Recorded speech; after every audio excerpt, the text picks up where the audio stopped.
Well, let's go ahead and dive back in. I'll kind of give us a quick recap, a little bit over the past couple sessions that brings us here today.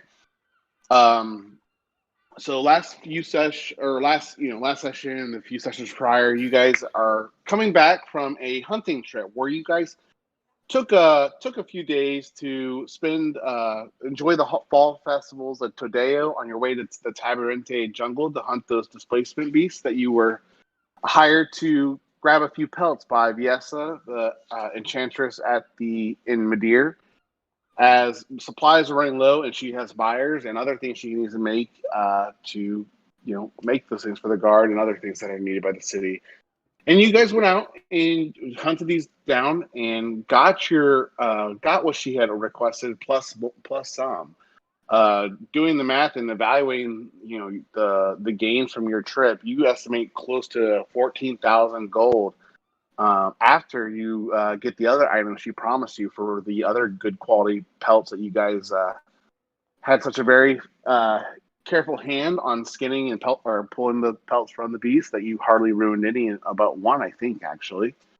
Yeah. You guys passed back to today on the way back. After a battle with some of these displaced beasts, you guys noticed some changes and some differences to your skills and your abilities now that you guys were a full 6-man group and all of the people that are currently wearing relics of Merlin. You guys started to notice some different effects as you guys kind of were around one another. And if you guys check your item card sheets, you guys should see the published changes now that you guys have experienced those effects. If there's questions about the exact details, you can always look at the item card. It should tell you. If you have more questions, please just let me know. But you guys have made it back to town, spending the night back in your own rooms. And it's a few days later, after coming back from that trip, you've returned those pelts to Viesa, and she said that she'll get to work on your rewards right away. So, Josel, she's already working on enchanting your splint mail with a +2, unless that has changed, of course, let me know. And she is also working on crafting you guys your own displacement cloak. And she had already given you the 140 platinum pieces when you guys turned in all the pelts. And she says she'll have it to you guys in the next day or two, which is perfect because in the next day or two, you guys also complete your work on the wagon. So, Josel, you spent a lot of your time. Brianna got it to a very good spot when you guys had left. And you spent the last day or two putting really the finishing touches and any kind of last minute thoughts and plans into it. Brina does suggest that she might have asked Viesa to do a favor for the group and look into some carrying options, but she said she wanted to check with you first to see what kind of things you were interested in having applied to the wagon. All right. I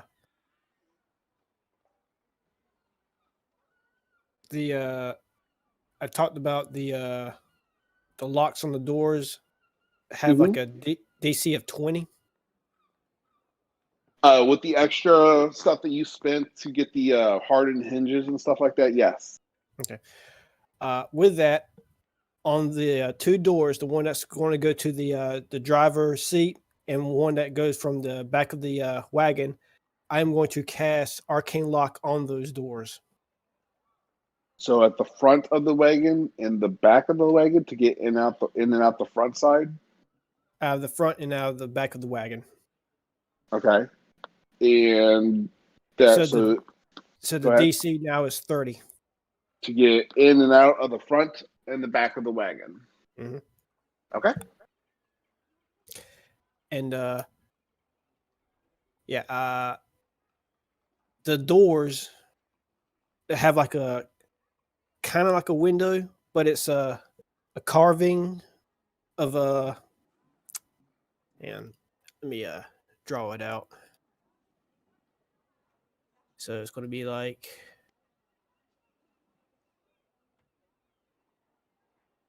Give me a minute.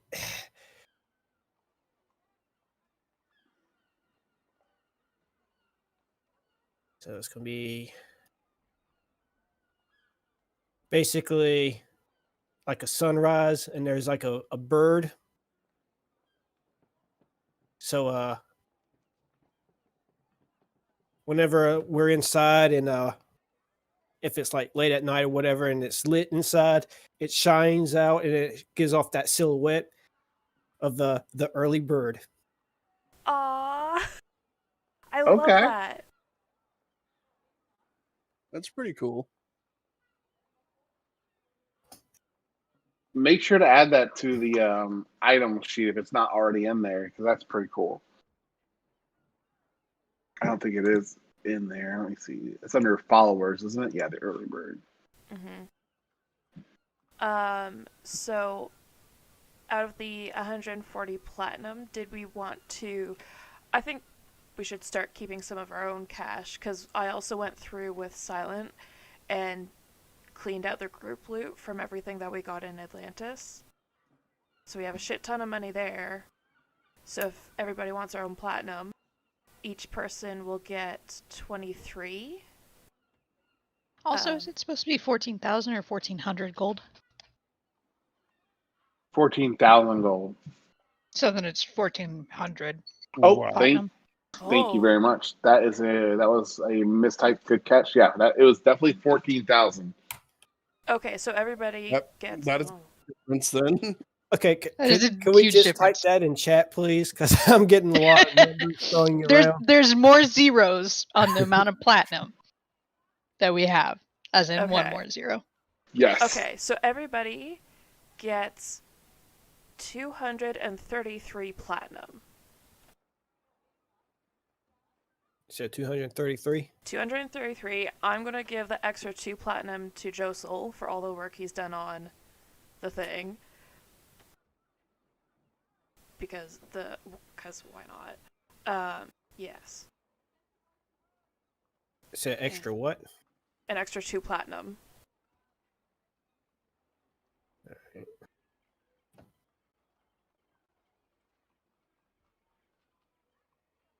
Did you already take care of the other loot, Lorna, for like the other the bag of Yeah. stuff that you had? Yeah, I Okay, did. cool. So, however you guys want to split your inventory and your gold, that's completely on you guys. I'm not getting involved in that.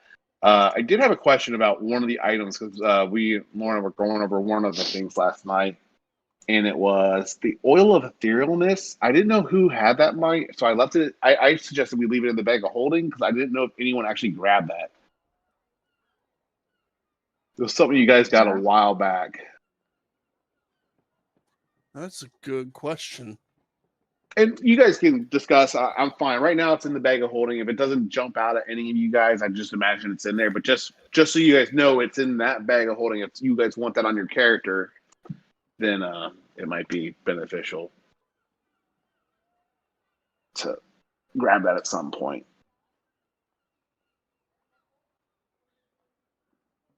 So, Yes.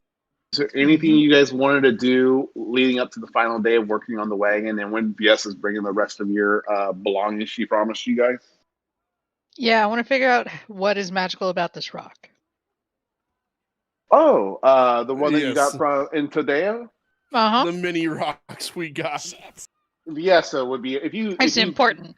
Yes, it would take care of that, identifying it for you guys, no charge, no problem at all. Correct me. Do you have an actual item sheet for that, Lorna? But I think they are elemental earth They summoning are stones. earth elementals that you can use once. Basically, toss the rock and the earth elemental will come up under your control, and I'll find the exact wording for that for you guys. Oh, shit. And Cronus, We you just saved got a those regular for rock. a rainy day. Yep. And, I'm sorry. So now I know the group. I know I got heard that it was asked for, but you didn't hear you ask for when Brandon was asking for anything extra. Josel, you guys had mentioned wanting to look into some kind of container for the vehicle somehow in between, Yeah, trips, I Pokeball. guess. Is that something that you wanted to do, Josel, with this, or did you guys want to go the boat route, or you're welcome to ask Viesta for anything, but I'm trying to gather what you guys are trying to do. Well, with the Pokeball, we can go on a boat and take the wagon with us. Yeah, just put it in like a necklace or a Pokeball or something, and then when we need it, Yep. I choose you. RV. I choose you, early bird. Early bird. Oh God. Early bird, use fly. That's not till after Neverland. Damn But it. beyond that,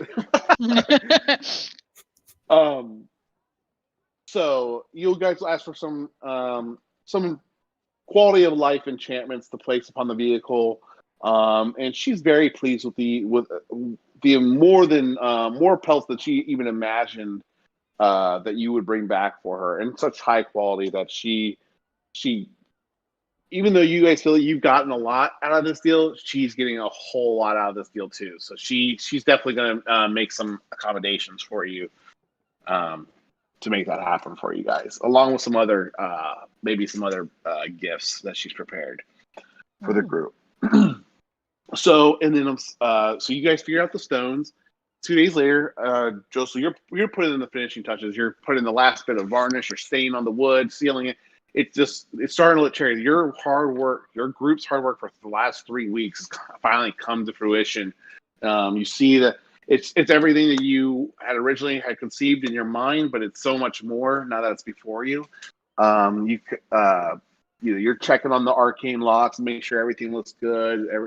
Everything is come out really nice, and you see the familiar pink-haired elf with silver and pink hair approaching you. You working on the wagon. Is everyone else outside working on the wagon with Josel at this time, or is everyone else doing some of the other stuff around the roundabout? I'm not much for manual labor, so I'm out there, not really working. I'm sure you guys would try to kind of come together knowing that this is, I mean, Josel's been really excited. And, he's saying that he's thinking he's putting the final touches on it. So while some of you might not be wielding tools or, applying Or some I'm, of the final like- finish touch, painting and upholstering, doing that stuff. yeah, and some of you might just be nearby reading a book and say you missed the spot, Josel. That could be. Why do I But- feel like that's a shot at Faye? That's because it is. Let's be honest. Yeah.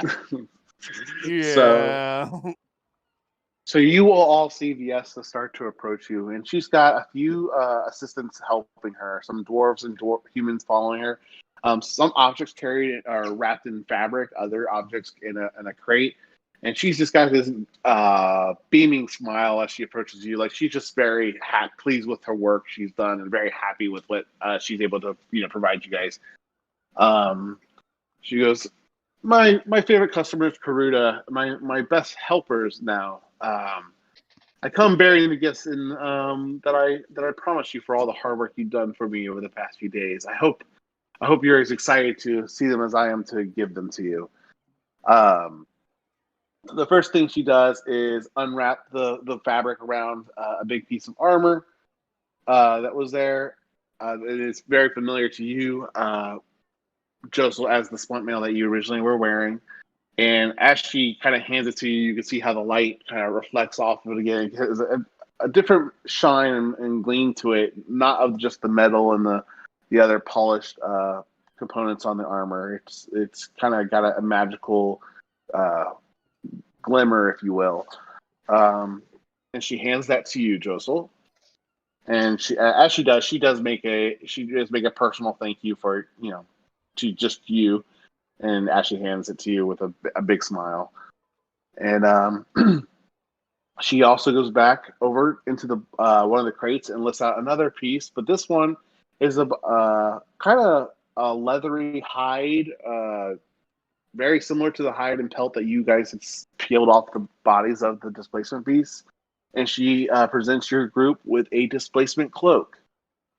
She's like, I'm not sure who this order was for, but I know someone in your group had of interest of this. As she kind of hands it to you, Anika, who she originally talked to about this order, but she doesn't know who exactly is interested in it. That's up for you guys to decide. And she'll also reach back into the box for one more thing, and she presents a wand out.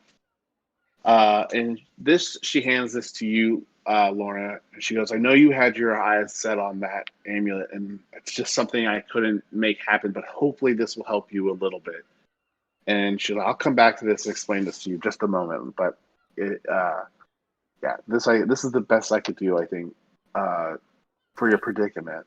Thank you. And she'll go back into and she'll bring out another box of different components and materials, and she'll say, Joseph, with your permission, I'd like to apply an enchantment to your newly crafted vehicle that'll let you say a command word and command it to go into this little wooden box. And she reveals this little wooden box, and she goes, just go right in there, and you can open it, and it will reappear to its original size. It would take me a little bit of private time, but not much of your time for me to get this completely finished and applied to your new creation. Um, do I have your group's permission to go ahead and start performing that as soon as we finish handing this stuff out? Sure. And she smiles and nods again, and she goes over to Bart, and she goes, I've also made some changes, some new enhancements to one of your little toys. And she will say things quietly to Bart, and then kind of explain the details of what she's doing for his folding boat as she makes some adjustments to what that boat can do now. It is now a warship. Ah, So, real pirates. you know what? I think I looked up one detail, but I don't think I actually looked up another detail about the ship. Let me just say real quick.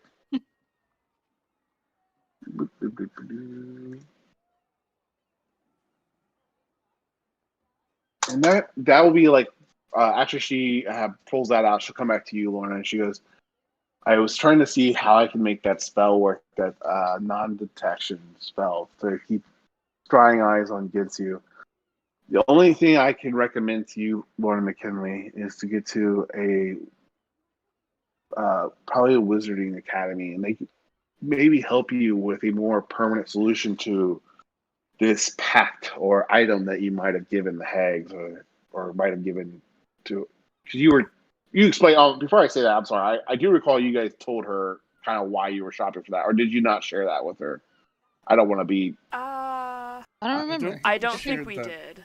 Okay. No. Okay. So, all right, then she's gonna take. Let me fix that. Then she's not gonna get that intimate with the details, but she goes, if there was a wizarding school, though, she'll say there's something that you're trying to keep prying eyes off you. A wizarding or academy might be able to help you.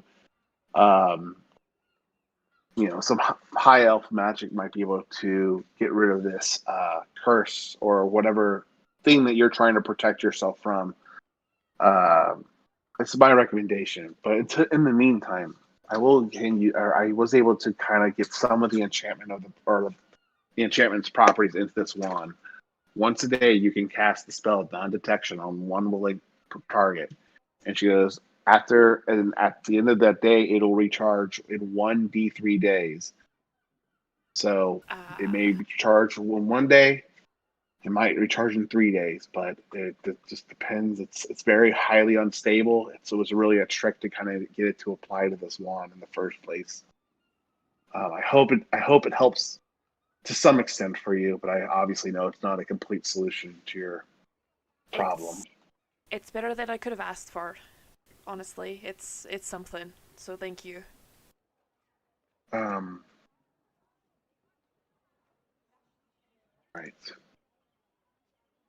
So let me just do this wand of non-detection.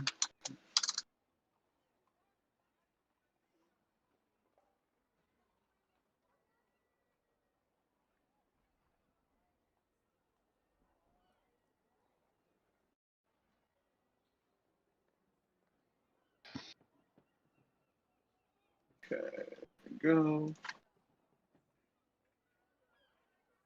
All right, so I'll put that in your inventory, Lorna. And who's taking? Do you guys know who wants the displacement cloak, or do you guys need an item card for that before you decide? Or if you guys want to think about it for a little bit, that's fine too. I'll go ahead and show it to everyone, or I guess it won't let me show it. But I don't know. It could be good for so many need people.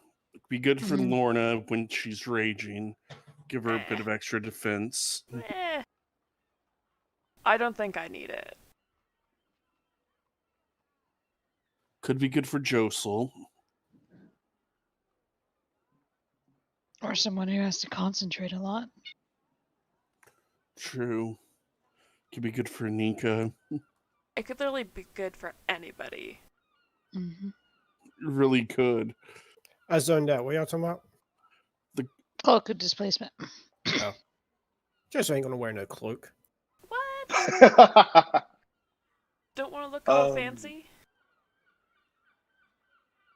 Joseph, are you good on modifying your item on your own, or do you want me to go ahead and do that for you, or did you already take care of that +2 to your AC? I could just put a +2 on my AC and just turn that 17 to a 19. Boom, done. All right. Let me go here. If you don't mind, I'll go ahead and just change the split armor item on your thing here, just to add a +2 to as well. How you do that?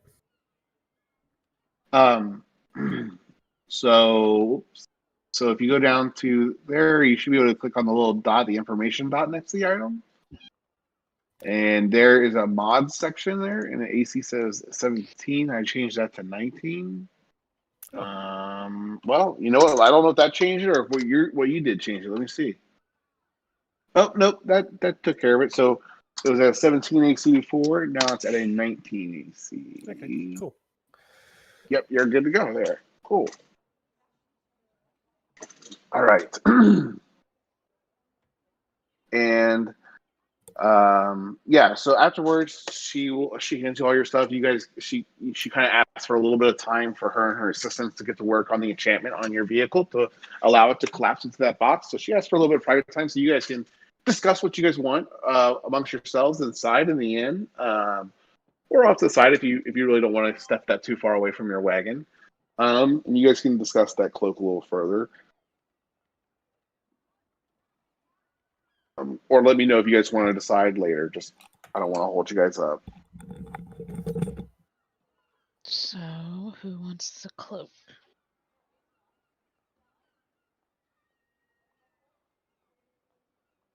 Someone has to take it. It also requires attunement, so somebody who has a slot. Does anyone? Pretty sure I do. Right now, the only things Faye's really attuned to is the circlet, because she doesn't need to wear that necklace of adaptation. That was an attunement anyway. Yeah, I have the brooch of shielding, my stone of good luck, and then my harp. Although I don't really use the attuned abilities of the harp too often. I will say, Cronus is going to give Anika back her hat of disguise that he was borrowing. Oh, nice. And I have this when I need it.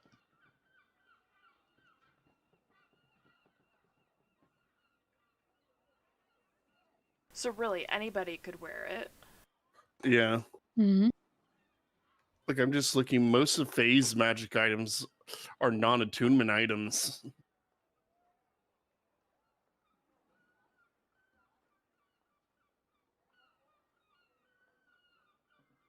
I mean, does Bart want it? Nah. Bart, do you want the cloak? Bart's not here. Hey, Calypso. Stop it. Dang it. Okay, well, why don't we put it to the side for now, and we'll wait till he's back. Mm-hmm. And We'll figure it out later. Yeah.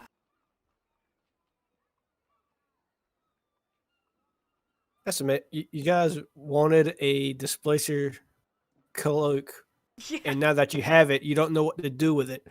We don't know who to give it to because it could go to anyone. Calypso. Put it right.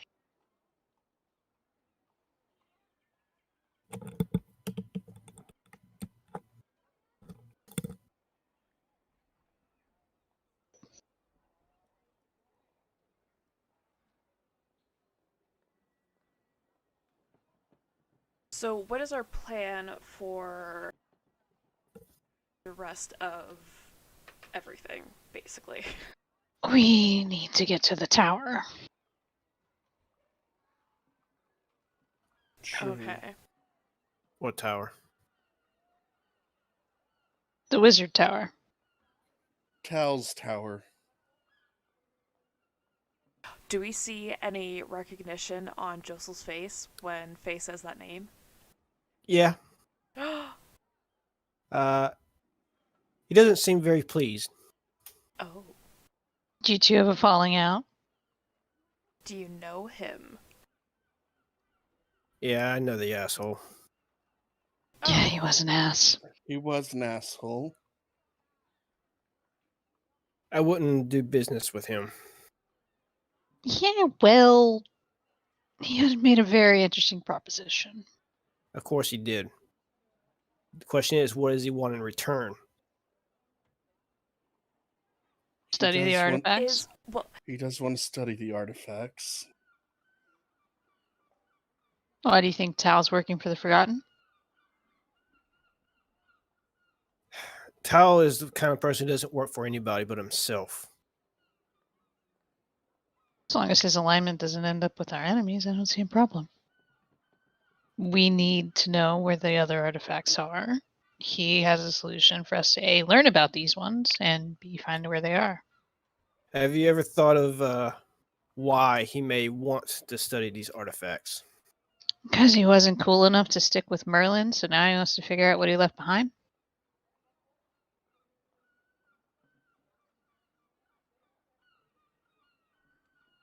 I mean, also, don't every wizard just want more magical power?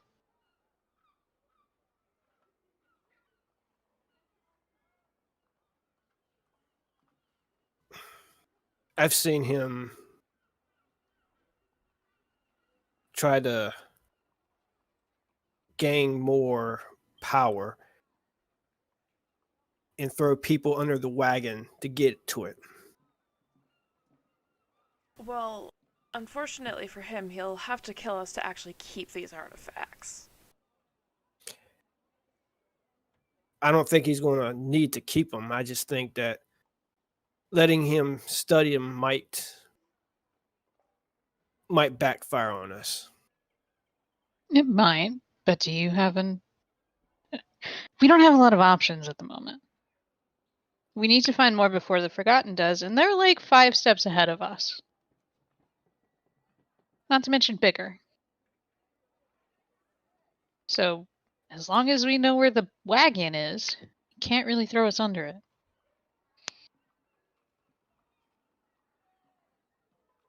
I think it's a bad idea. It is, but we don't have a better one. Most certainly is a bad idea. I mean, we do have other things we need to do around here. So, we've taken care of the displacer beasts. We need to finish with the wagon, and that's almost done. Did we want to check out the Pirate Council? We do need to deal with them, but also remember there's a kind of more imminent threat of Rapunzel and her army retreating to over where Tal's tower is. Yes, it'll take time for them to get there as well. I mean, it's going to take us a while too. They're already up there. Are they already up there? Oh. Yeah, that they had retreated there. Oh, okay. But also that's the whole problem of a displaced kingdom. Mm-hmm. Sorry, I was muted this whole time. Yes, Rapunzel is the queen in Sunos in Erosia, and Cinderella retreated with her forces to regroup there in Erosia. So they consolidated their armies up in the northwest. Wrong queen who retreated. Yeah.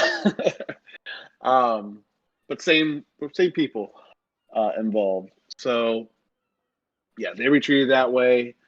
Actually, Lorna, you did try to speak with Mesos during your downtime, and I was saving that to a role play. Did you want to skip through not necessarily skip through this day, but go ahead and play out some of these questions that you guys had Faye, yours are coming. Don't think I forgot about them. It's just it's one of those things that it has to mechanically work, and you guys have just made some decisions that it's on its way, though. I promise you. All good. You No. guys feel free to finish this up too first, unless you want to do the Mesos conversation real fast. I don't know. Let me message the questions, and yeah. I But Because yeah. Mesos would, now that you're back in town, he would try to make some. He would definitely have a word with you if you wanted to pursue Okay. him. Let me think about those. You guys do your thing, and let's see where we go. Well, But is there we anything else you want to do? Oh, go ahead, Anika. Sorry. no. So yeah, whether we go to Tall or not, we do still need to go in that direction. The pirates will wait, but this is a bit more imminent. 2 kingdoms residing in one at the moment. Not to mention the hags are over that way, if I remember correctly. Yeah, we can take care of the kingdom situation and hopefully get to the hags. It might solve a few of our issues. Mm-hmm. And there's always the chance we will find another artifact along the way. Yeah, there's like at least 2 kingdoms we're going to be in. And at least we don't have to take a castle that's underwater this time. Yeah. Yes.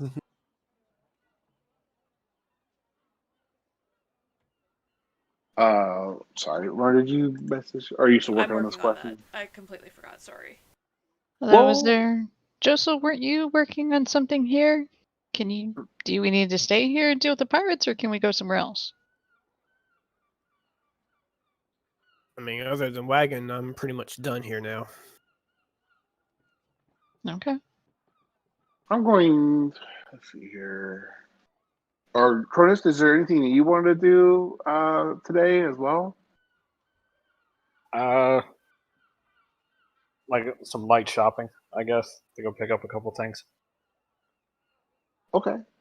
Do you want to do that real quick while Lorna's working on her questions real fast? Yeah, that's fine. Does anybody else want to do anything else similar while Lorna's working on her questions? How much was the Jack in the Box for the wagon? The Jack in the Box. The Pokeball? Yeah. She didn't charge you. She didn't charge us. Oh, Nope. a freebie. Yep. She didn't charge you for that or the wand. Well, I would hardly say a freebie. What's this displacement cloak sell for? I want to say they sell for quite a pretty penny. For a lot more than she paid us. Exactly. So she might have given you some freebies, but she did not walk away broke from the deal at all. And that's okay, Lorna. I got a plan for us. Don't worry about it. We'll get us back on track. So, Cronus, what were you looking to get today? I need to get some more of my glass vials. Oh, okay. We don't need to roleplay that out unless something else we were shopping for. But I think those were just a gold per vial, or was it? Or if you're getting the small dosage ones that you've been using, can we say 1 gold for 10 of those little small dosage vials? Let me look at the basic items are. It's whatever the items there you are. Basic equipment. Vials, 1 gold piece. Yeah, so a vial's 1 gold piece. But if you're getting the vial holds 1 full serving of a poison. So if you're buying the intermediate one, you go ahead and buy 10 smaller ones for the 1 gold piece. All right. Yeah, I'm gonna. Let's see. I actually want to buy 20 of them if I can.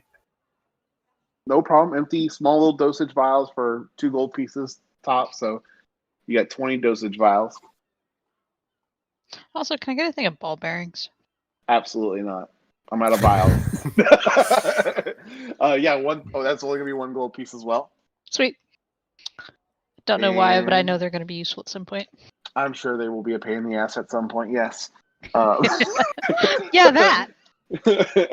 Yeah, anything else that anybody wants while we're thinking about it? Yeah, Joseph's going to get some hooded lanterns. He's going to get 4 hooded lanterns. He's going to get 4 shovels. You need 4 body bags too? some lime rope. I mean, he already have bought the bags rope full. last session. He's breaking up his purchases. He brought the rope from the one merchant. He's also going to get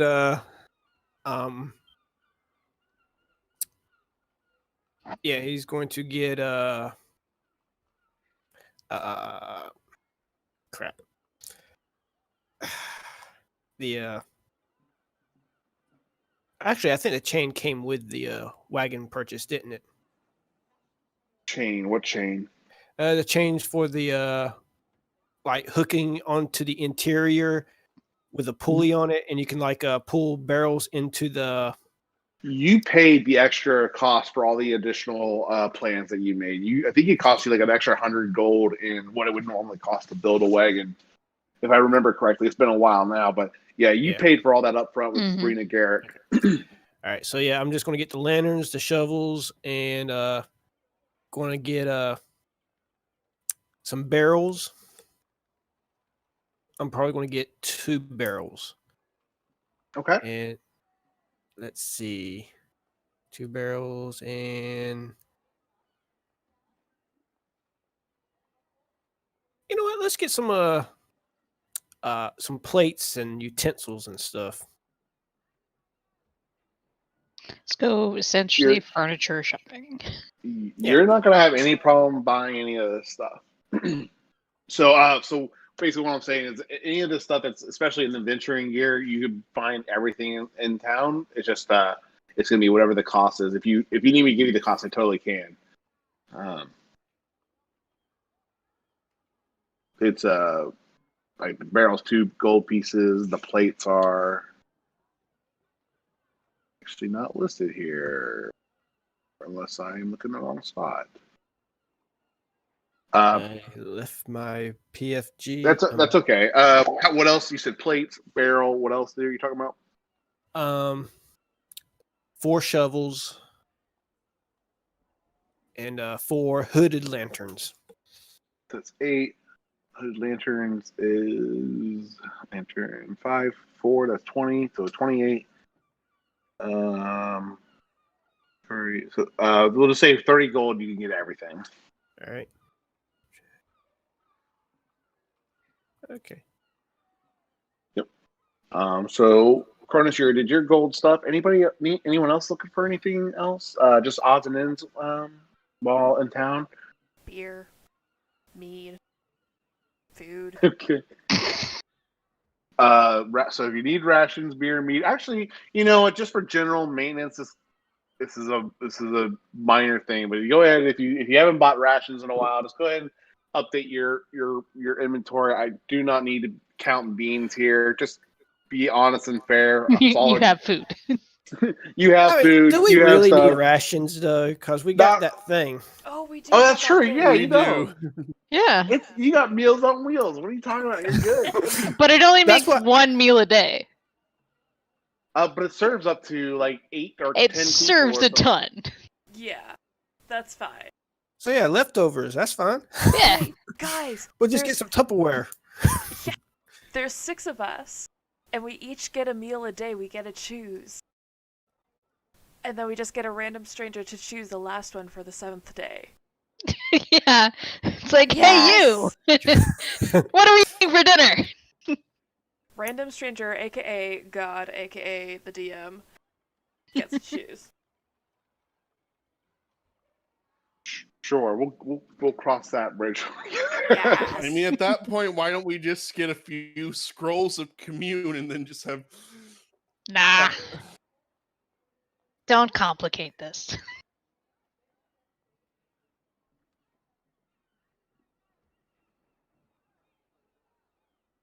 All right. So after some, go ahead.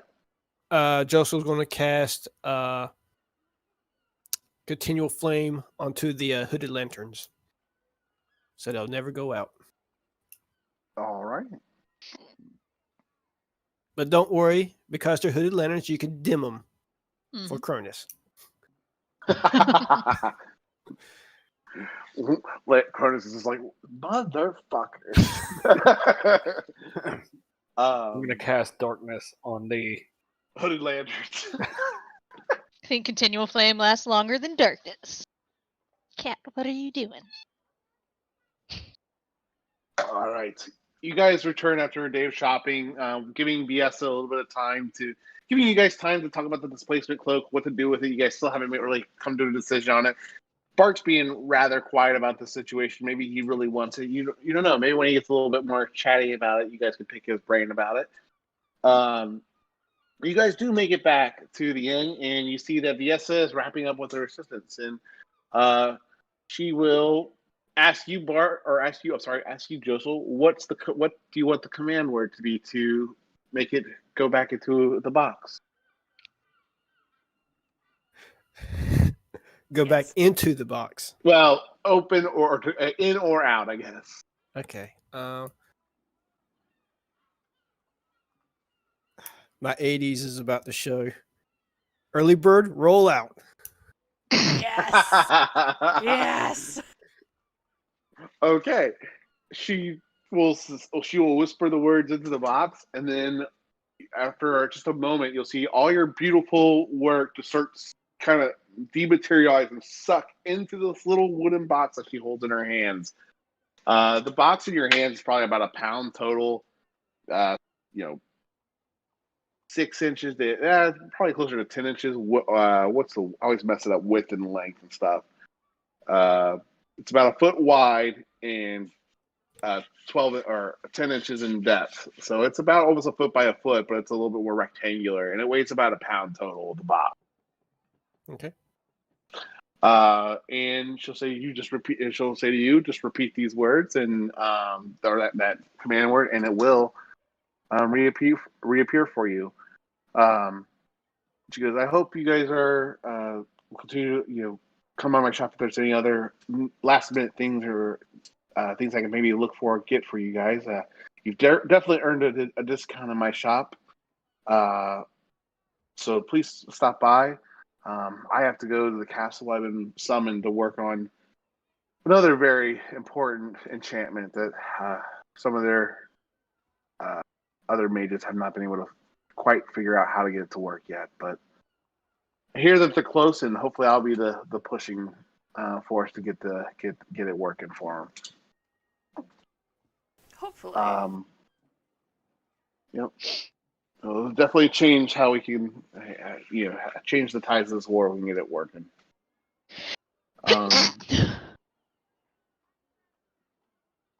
So, no further questions or anything. She is going to excuse herself, and you'll see her kind of walk away, followed by all the assistants she originally came with to help her on this project for the afternoon.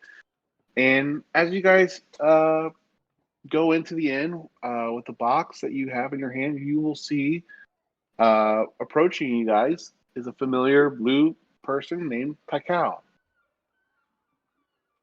And he'll wave hello. He's followed by a few guardsmen in their more formal attire.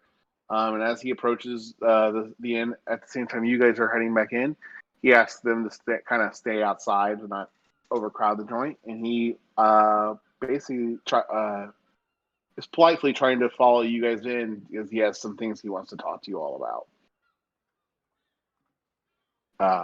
As you guys enter, he acknowledges the innkeeper and will gesture at the nearby table to talk with to you all here for just a moment of your time. And kind of bother you all just for a little bit before you guys keep going about your day.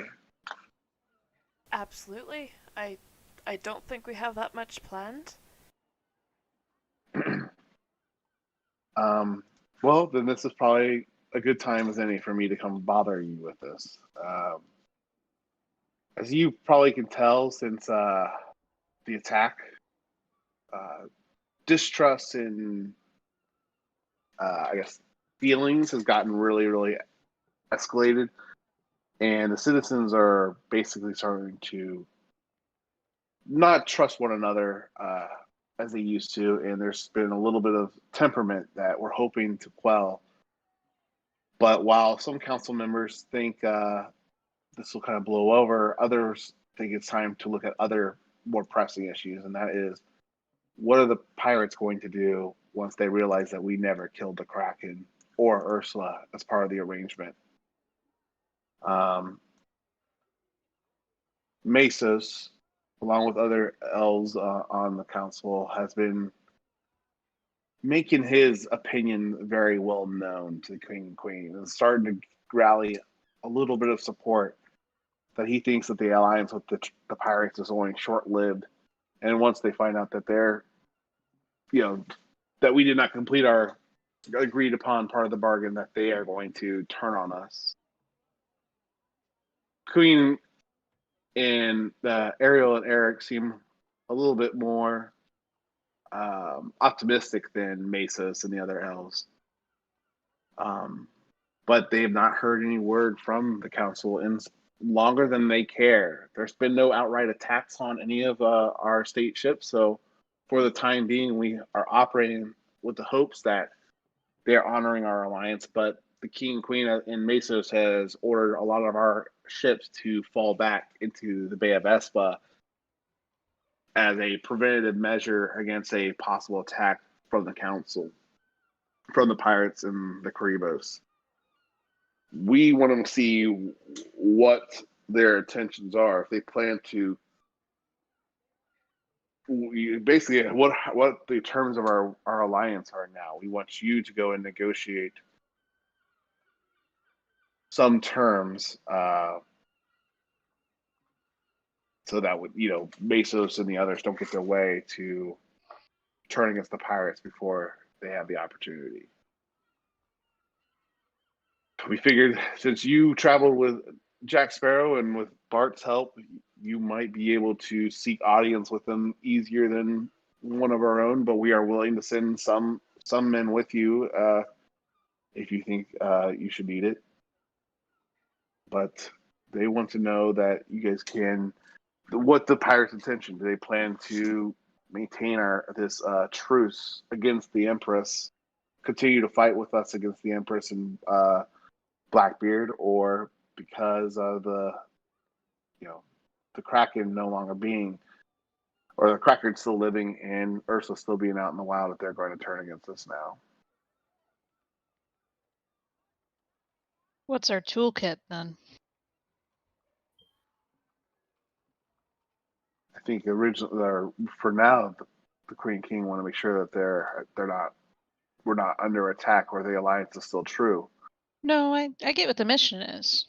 What are you going to try and offer the pirates?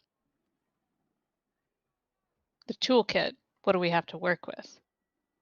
Other than we won't try to kill you.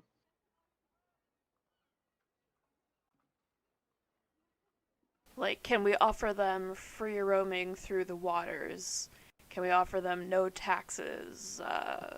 Something to give them a sign of good faith. Especially since y'all kind of really screwed the pooch in the fact that there's still a Kraken.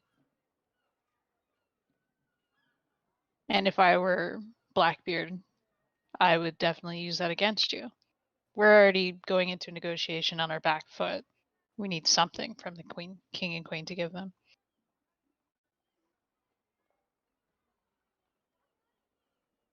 No one else besides us can know about this. If the High Elves and the other elves in Madeira knew what the Queen King would be willing to part with to honor this alliance, it may not be good for the capital. It may lose the Queen King some support. But Queen and King are willing to talk about no taxes and their own independence, as long as they will continue to fight and stop Blackbeard.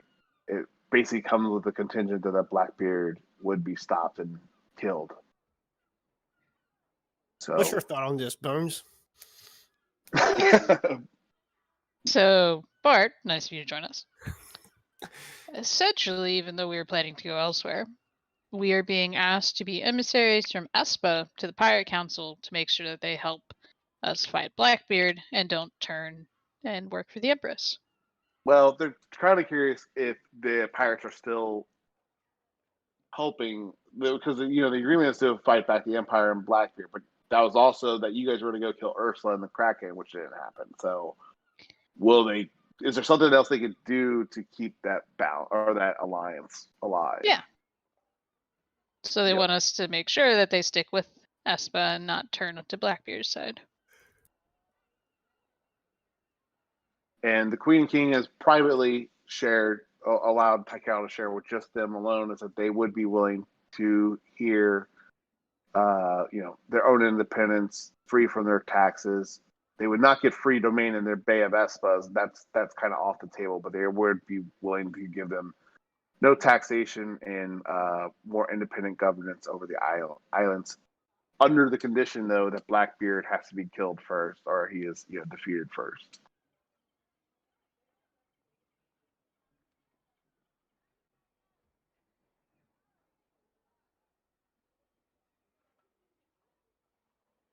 It's a lot to come into Chester, I know. And to be fair, he might be still getting set up. I don't know. I haven't heard him say anything yet. I've just been listening, so. Oh, okay. So what you think, Cap? You go punch Barbosa and then we work out a deal with him? Deal may not be one they want to work out. I've always sought freedom, but maybe it's best if they move on somewhere else. That doesn't really help us, though. If they move somewhere else, where would they move? Down south, there's the tropical isles where I was born. We'd set up shop there, take place in the southern waters where it's warmer and much safer for our kinds of business. Never have we been one to stay under the thumb of Ispa for long.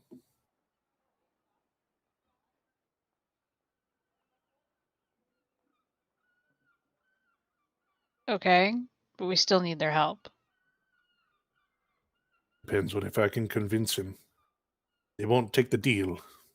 They may just take Blackbeard for the hell of it. You take the deal if some of them are particularly lazy. Depends on how they think the taxes may go. I'm heading either way. Deal or no deal. Heading where? The cove. Punch Barbosa in the face, perhaps 2 times. Oh yeah, no, we're going there, but we're going there to ensure a deal, or essentially ensure that they will keep fighting the Empire, or Empress. I could get that out of them. But they may not accept a deal from the Espins or the King and Queen. I mean, if they don't, fine, as long as they promise not to turn on the Espins. I'd be able to manage that so long as the Empress is the one that needs to be dealt with first. It's a plan. Also, I think you mean we can, hopefully. Coming with you. Taikao's very uncomfortable hearing this. Who's Taikao? He's the guard captain. Guard captain. He's basically the right hand to very close confidant of Ariel. Something the matter there, landlubber? I think he'll just interject and say, Ariel's only concern is that it's against the Empress right now. I think she's well aware that we're not exactly friends in this arrangement, as much as we like to pretend to be, but at least perhaps we share a common enemy at this point, and that might be mutual enough terms that we could strike some kind of arrangement that's beneficial to both. I mean, that's really the basis of what you got, yeah. See what I can work out. I promise nothing, however. Nor do I expect you to. We've let that we've not delivered twice on our words to your and I couldn't say I blame them at this point, though I will continue to keep my fingers crossed that your group will prove me wrong and continue to surprise me.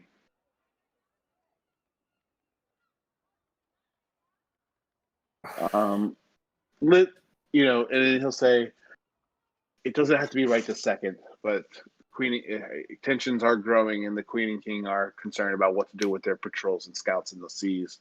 Should they be being more aggressive in the blockade, or pulling back into these defensive positions? The more they defend, the more the Blackbeard's ships have free reign of the seas. But we also know they're on a time clock, just as we all are, as the frozen seas start to encroach into these waters. The more closer we get to winter and into the frozen months. We're only a month away from winter solstice. Be best to get done what you can done. And out there, more aggressive. Be sure the ships you're attacking belong to Blackbeard. They will fly his standard if you know it. Oh, they're not attacking any ships because they've pulled back because they're worried. Worried of. They're worried the pirates are going to start attacking them from both sides. So far as I understood it, and forgive me, I am a bit out of the loop when it comes to the Republic these days. But each captain had his own fleet, was an admiral of his own peoples. Now, when he made an enemy of a nation, was his enemy. It was not an enemy of the Republic unless they waged war on the Republic itself. Right, let me put it this way. So, you know the deal, or have you heard about the deal the pirate captains have with Espa? Nay. So the deal was Ariel and the Espens would kill the Kraken, make a deal with the pirates, take on the Empress the first time. Then pirates would be free-ish. Well, the Kraken's not dead. And at this point, neither is Ursula. So Ariel, a very annoying elf on the council, and everyone else are worried that the pirates are, because the Kraken's not dead, believe that the treaty is void and they're going to suddenly become nuisances or just start working for Blackbeard and the Empress. Aye, the treaty is void. Does not mean we'd attack ye outright. Yes, but now they're asking us to play emissaries and make sure that no, pirates are not going to attack them. Like they need their word and stuff. Yeah, ye daft fools! The minute you let the beast live, the contract was void. I would come the closest to killing Ursula down in Atlantis, and even then she fled. Oh, you scurvy dogs! Oh, you lost me there. Yeah. But yes, so babe now dogs. we need to play babysitter and make sure that the pirates are not going to be too much of a pirate. They're going to still fight Blackbeard and the other bad guys, not try and turn on the Espens. Essentially, I want to say playing babysitter, but it's not playing babysitter. Of Blackbeard, I can get him to go after he has broken the code and is to be brought before the council and have the shooting punishments. I'm hoping tar and feather this time. However, as for the deals of maintaining peace in the waters, that fell on ye when you chose not to follow through with the deal and keep the beast that swallowed me and threw me into the depths. Of that I will not make deals. That's fine. We really just need the pirates to be good pirates and not attack Espa. Attack the one that's going to try and kill all of us, not just some of us. I will attack Blackbeard. I cannot get them to not attack Espa once this is all said and done. Well, at that point, we just need to negotiate a new contract. Or just say, wait until the Empress is dead. Perhaps. And then the kingdoms can do their own politics. Aye. Now, may we be off. Fine by me. Everyone else? Aye. So we're headed. Who else be coming on the voyage?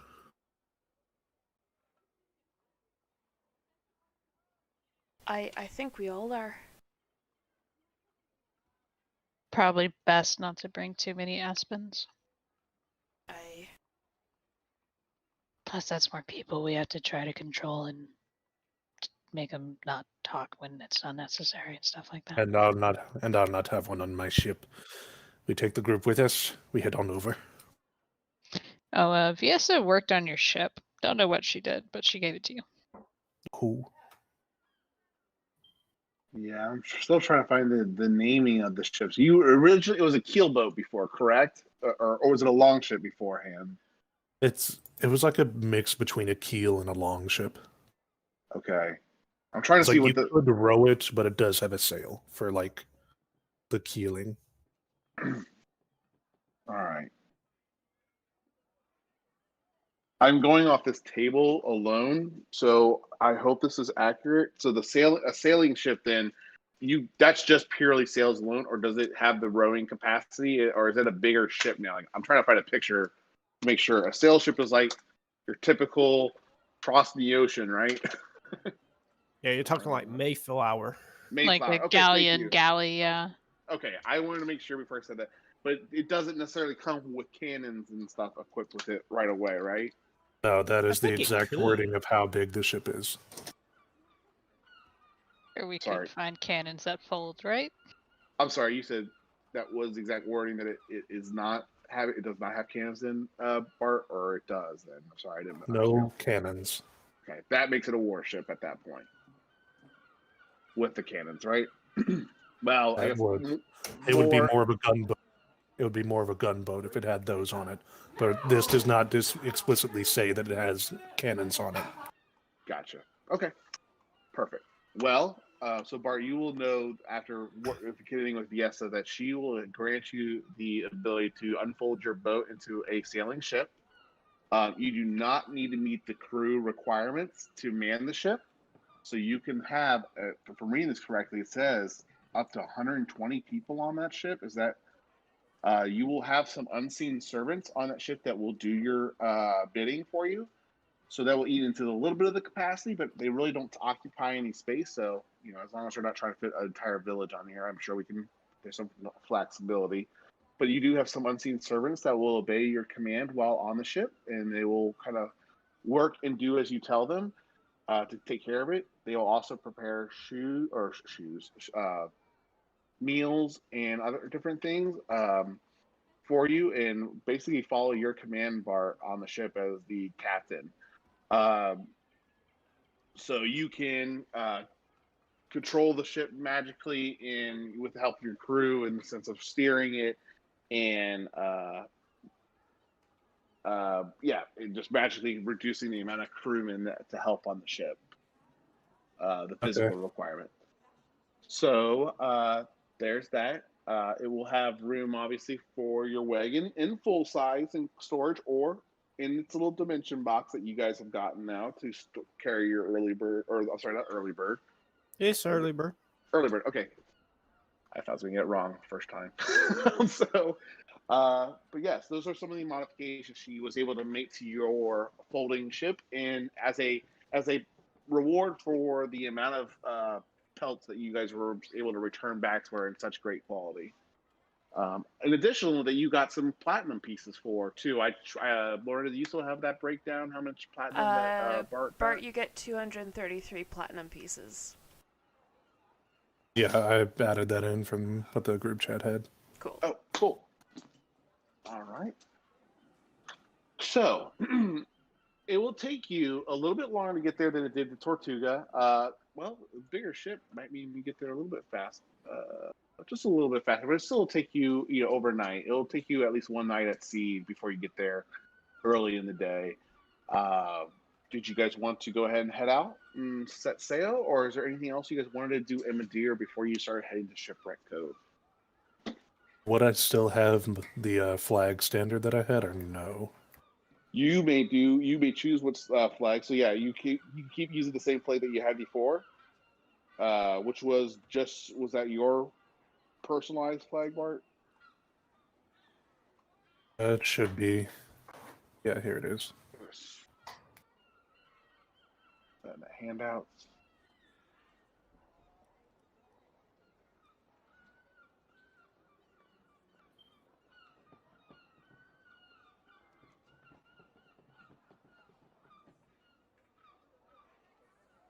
Are you sharing something I'm just not seeing? Yeah, I'm putting in the. There you go. Oh, all right. So there is your pirate flag setting sail on your ship. So identify who you are. What does ABH AMH stand for? Should I know that? I would have to look up the actual Bartholomew Roberts to know. Okay, that's all right. All right. So you guys set sail, and it takes most of the day, and you start rounding the corner. Actually, let me move you to a different map, and I'll just kind of use the token to show the path that you guys are going. And we each put on the pirate outfits. Yep. Which, Mhm. just FYI, well, never mind, I won't say that. You can't just say that and not say it. Yes, I can. I just did. Such a guy thing. Right? By the way, oh, never mind. So, wait, that way. By the way, what do y'all want the password to the doors to the early bird to be? Oh. Ooh, that's a I good don't one. think you wanted to ask me. It can't be obvious. How obvious is open sesame? That's too obvious. What about goddammit? Shenanigans. For fuck's No. sake. Should be gets the worm. That way it's early bird gets the worm. Yeah, that's too obvious though. Oh, thank God. Early bird gets the worm, but owl sees the night. That's too long. No. But okay, but the key for the doors is owl sees the night. I don't know. Early bird gets the worm, but the second mouse gets the cheese. That's all I gotta say. What about close? Instead of open, just closed. No. See, the thing is, I don't want it to be where like someone would be like if there's a group of people trying to open it and they're like talking to each other as they're trying to open it and stuff, and what they're doing, they might be talking about it, and what they say could accidentally unlock the door. So it needs to be something completely unrelated to the wagon. Avium, birds in Latin. AVIUM.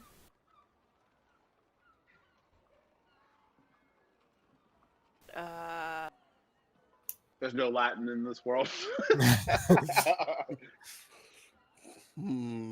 I'm sure you find a Latin version of common. What even?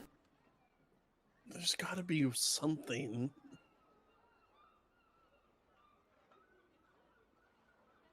You guys are all kind of sitting on deck while you guys were just deciding like what different words or different tricks or different things that you guys could use to summon and unsummon the cart. Yes, I gave you instructions on how to update and change it if you were to want it to at some point. And you guys are discussing these things. This would be the first time at night, though, all of you guys have been near each other, and at least in this close proximity. And as the moon is high in the sky and you guys are all around one another, setting sail, passing Tortuga, and coming around to start heading to Shipwreck Cove in the next day, you will see that your gauntlets or your bracers, Lorna, will begin to glow a gentle and warm green light. Faye, your circle will start to glow purple. And then, Bart, your boots are going to begin to glow red.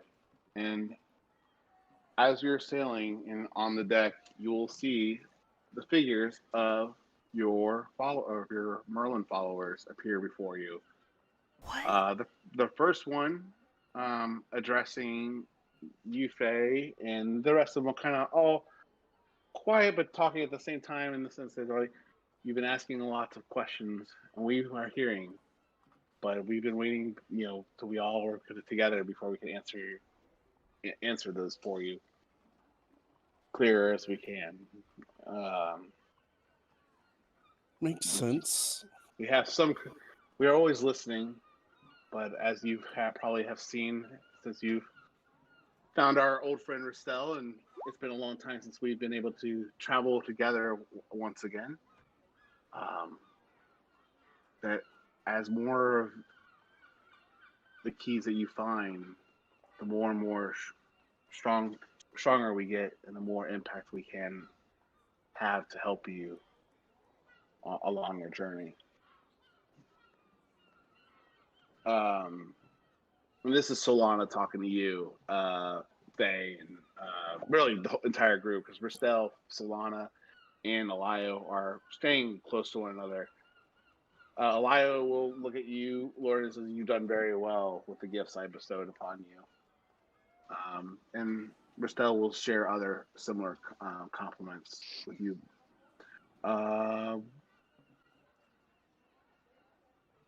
And basically, they're just what they're. So, is there anything you guys want to do as they appear before you?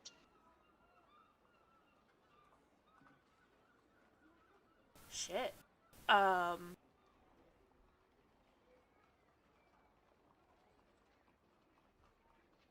I guess one question I think a lot of us have. Each of these artifacts have different names. Is there a meaning behind each one?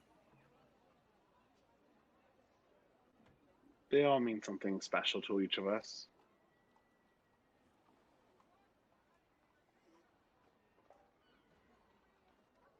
So yes, there is a meaning to their names to some extent.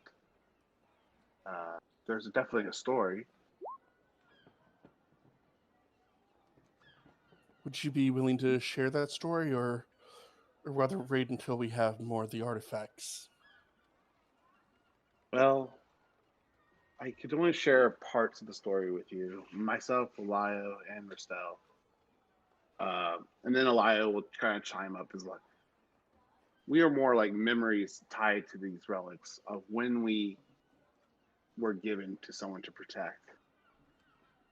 We need to be reunited with the other part of ourselves to really to complete our full memory and give you all the answers to your questions. The other part of yourselves? Correct. There's two parts to each of us that Merlin spread across the kingdoms to protect and to keep divided. As you guys have already, like I've said before, they see more and more of these of us get brought together, the stronger you guys are become in wielding these relics of Merlin. So Merlin split us up, and as we kind of infuse our souls into these relics, he divided them across the kingdom so they wouldn't all be in one location, fall into the wrong hands. There are 6 followers in total, so 12 keys in all.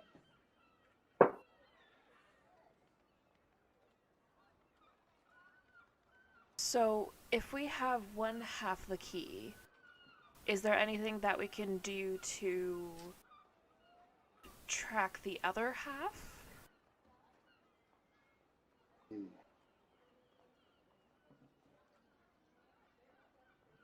don't think you've mastered these well enough to be able to find these on your own, and they'll kind of just address each of you and or like kind of examine each of you.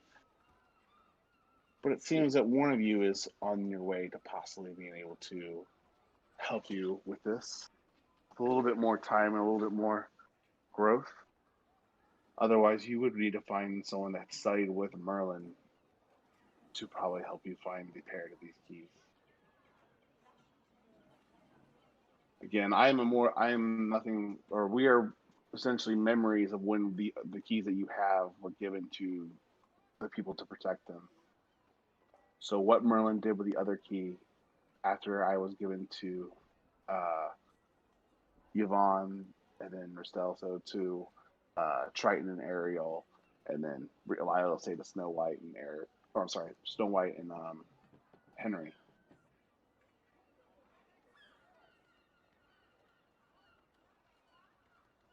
Do you know who the others are? The other three? I do not know who Merlin chose to give our souls and our these artifacts to. He did tell me he was splitting them up across the world of Fantasia, and I do know how many he's hid in each continent, but I don't know exactly who he planned to give each key to. Did you know a student of Merlin named Tal? No. I never met Tal. Though I only met two Merlin intended us to meet. Sorry, let me pull up one note real quick.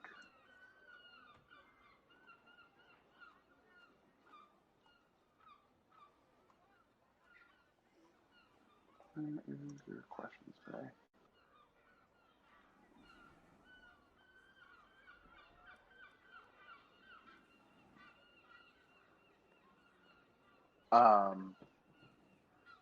What was your last question, Pat? I just want to make sure I gave you everything that I have written down notes-wise.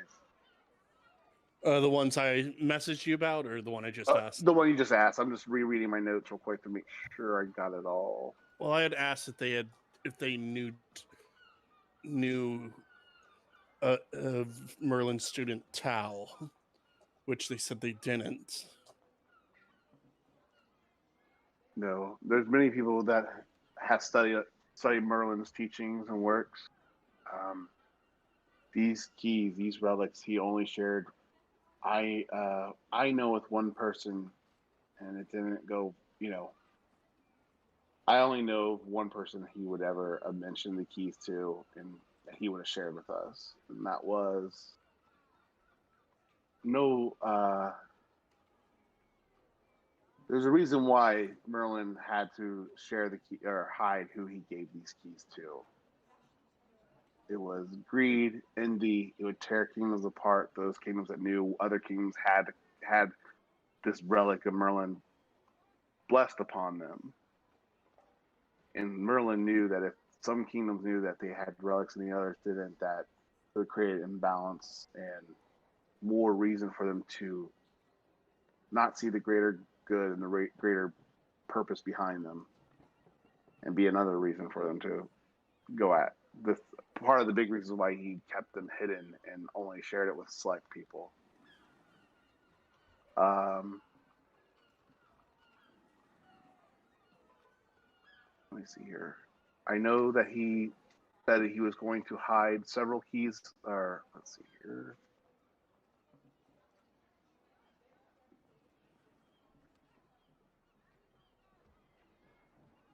I didn't break it down here.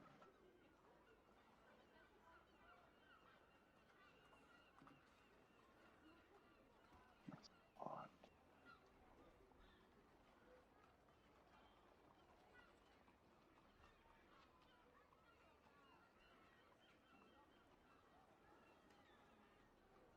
All right, let me go back to this one here. Sorry, guys. Let me find, where is it?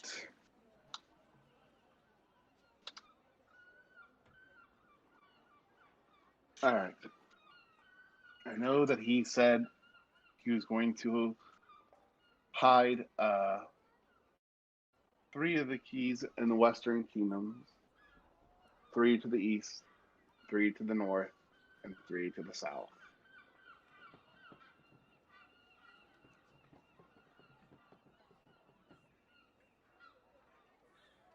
Spreading them across the world of Fantasia to keep them as far apart from one another as possible until the need arose.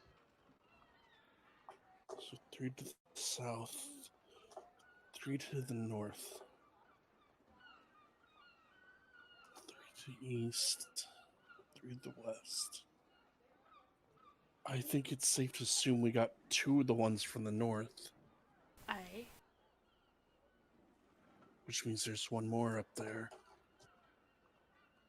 Well, Fantasia. I'm sorry. Well, no. I did my math wrong too.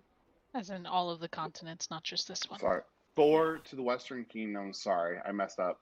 4 to the Western Kingdoms, 2 to the Eastern Kingdoms, 3 to the Northern Kingdoms, and 3 to the Southern Kingdoms.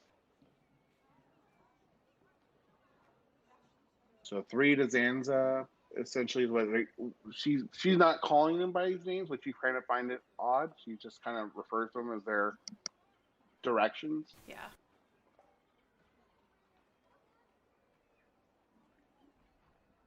So we're thinking 4 to Twal, 3 to Yeznid, 3 to Zanza,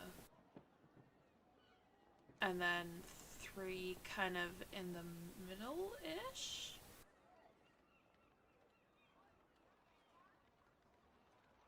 I think so. Wait, weren't there 12 keys? 12 keys, yeah.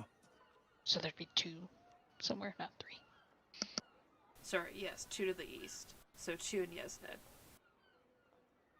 And they said one of us is close to mastering ours where we could begin traveling or tracking them. Which one of us? Not me. Maybe. Can you... now's not the time. You can ask. Go ahead. And I know you have questions here, Faye, but I'm kind of letting you have the opportunity to ask them naturally. But if you want, at some point, I'll just kind of hit the ones that you didn't ask, if that's how you prefer to kind of run it. I want you got to answer all your questions, basically. So, you mentioned one of us is close to being able to track these artifacts. Which one of us is it? Track is maybe not the best word to use, but someone definitely has the sight, and they'll kind of look at you, Anika, at this point. Oh, am I awake or asleep? I don't know if I can see this or not. This is all happening like you guys are on the top of the deck. You all are there, so that's kind of where you guys are all. So you all could ask questions. You're all there, physically present. Yeah. So they'll gesture at you, Anika. Your sight brought you back to your friends, didn't it? Yeah, but unless you're trying to get me to go back to creepy Forgotten Vale land, I can't see them. And even then they have to be close. I can only see them when we're on the other side. That's how I got back to Lorna. You'll be able to see more in time, Anika, and you've only seen what. The fact that you only saw your friends is a great sign that you guys are on the right path. Oh. I'll take your word for it, but that's not very comforting. I think, well, because once you get a key, you might be able to that's see my more. thinking. Once I get what? A key. Maybe you need a key of your own. Yeah, we need to find more, but just because I couldn't see others, that doesn't mean they're not taken by someone. They just weren't close by. Plus, how would I... Well, I guess the only way we'd learn more is I either get more keys or the other option sucks. So let's go with that one.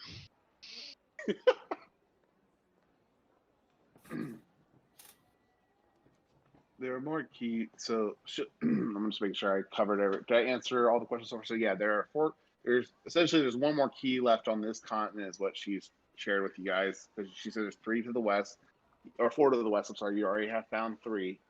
There's 2 to the north. Or sorry, 3 to the north, 2 to the east, 3 to the south. I'm gonna write this down before I say that wrong one more time. So there's 1 more on this continent. There's 2 in Yeznid, where Lorna and I are from. Yes. There's 2 north, which is a bunch of mountains and other things. 3 north. Where do you think in 12? And then there's 3 to the south, where Cronus is from. Not a lot of good things I've heard about there so far. So I thought Cronus be from the east. That is from the south. No, I'm from the east. My bad. Yeah. Oh, I be from the south. Cronus be from the east. Got it. I think Skybor was from. Skyball. That one. Yeah, That's who it did I was. put you back on the map? Oh, here, I'll put you on the world map. That kind of helps. When we're talking Yeah. about north. I was So looking these- at the handout of the map. I was This about is to the say western kingdoms right here. So Dahlenberg, Erosia, Espa, Alalia, Iberia, Phoenicia, Forgotten Lands. Those all make up typically the west continent, the western kingdoms. Then the northern kingdoms, you have Noros, Galos, Franzan, Feywin, Graikos, and the Vikel Islands. Eastern kingdoms is really kind of starts after Graikos. You got Savas, Arabia, Kamzu, the Samaras Islands, the Ninjing Islands. Oh, you got 2 Ninjing Islands. That's nice. Spiraling Isles. South Ninja Ninjing A, Ninjing B. See, they just spell it franchising. slightly different from each other, and they're arguing about who has the right spelling. Exactly. Yeah, the J Yes. the N has like a curvy line over it. Yes. Mhm. They're franchising. They're branching out. And then you got Zanza, which is made of 3 countries. Really 3 countries. There is Medea, but it's kind of like in the same boat as like Caribos and Vikel Islands and Tunisia. It's not necessarily its own state, but it is its own kind of. It's big enough for its own identity, I guess. You guys would know enough that it falls kind of. Well, you guys don't know that because none of you are from there, so never mind. Sorry. So, we need to Where find in a Twal do you key. think? Where in Twal would they hide it? Well, aren't the other major kingdoms Rapunzel's and then Cinderella's? Or is there a different one So- here that we haven't been to yet? So you had asked what was like older kingdoms and Fantasia, and you know that the kingdom of Sunos was an older kingdom. You knew that. Let's see here. Which one's that answer when you asked that question? It was Sunos, and I think the other history check revealed that Feywin and Noros were also older cities. Feywin and Erosia are older than Aspa. Correct. Wait. Feywin's on the They're- other continent. Mm-hmm. So Those are Erosia. the ones that you guys knew about, basically. Yeah, so Yeah. Erosia is the older city than Oh. Aspa. And Graikos, you would definitely know that one too, just because And- you're from that continent. Yeah. So there's a few places in Yesn's checkout. One really. Well, Yesnid, yeah. I mean, there's those plus Lorna has some problems, and I haven't seen my family in like a year, so. If you know someone that truly was a student of Merlin during his time on your world, they may be able to guide you and find or give you more guidance to find the pair to your key, but they will not be able to tell you where the next key from one of the other followers are possible. Hmm. There The are 3 pair? Correct. And So- how can we tell if they were truly a student? I cannot answer that one specifically. I do not know really the students of Merlin's time, of your time. I met who Merlin intended me to meet when he handed the key and the protection of the key over. Otherwise, my memories of your time are none. Do you know any of his students from your time that could still be alive? And Elio and Rastel and Solana get really, really quiet and just look at each other and shake their head. No, there's no one from our time still here. That's why we're here to help you. It's your time. I figured it wouldn't be that easy. We are from the before. Let me get back here.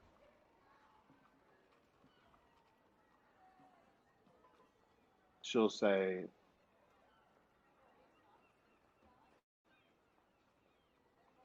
We are from the time before Merlin tried to stop this, and last time, and we failed him. How did you fail him? By not doing what needed to be done. Chaz? Empress still lives, doesn't she? If I told you're, I think we need to get the keys to get the full story. if we Clearly. told you where we failed, we're sure that you will repeat the same mistakes that we did. I don't like that answer. Especially considering history has a tendency to repeat itself unless you learn from it. That's true. We tried to stop the Dark One alongside Merlin eternities ago, and we failed. And the Dark One returned. He took over everything, just as Merlin warned us he would do. Consumed everything across the stars, remaking everything in his own.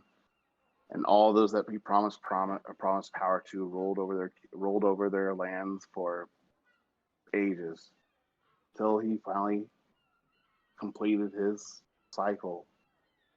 Went back to his slumber for another eternity, and Merlin began to work, recreating your worlds and your universe as you know it again. Your Merlin's restart.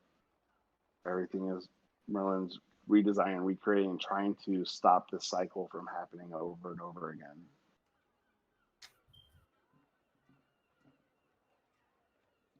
He thinks he's found the solution and the reason why we failed, and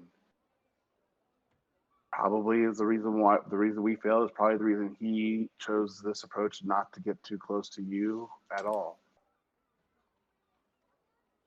And probably the reason why the Empress, the Empress was one of his students at one point, and he never trusted her with this power and information.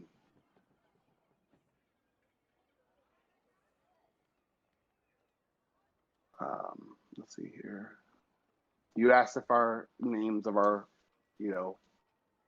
items have purpose and stuff, and she'll say, as in mine, my people were not very different from your people, Pharaoh Bonre. We oftentimes were at war and thinking of only ourselves, and I kind of fell to the perversion of the cosmic magic that the Dark One promises to all his followers, and it will make you lose yourself if you choose to walk that path. But it's very intoxicating. It's very hard to break out of it once you're there. I was weak, but Merlin reminded me I hadn't lost everything, and then if I could help him, I could potentially stop the Forgotten from returning again, or at least work towards stopping it for good. Thus your redemption. Well, hopefully. See how you do.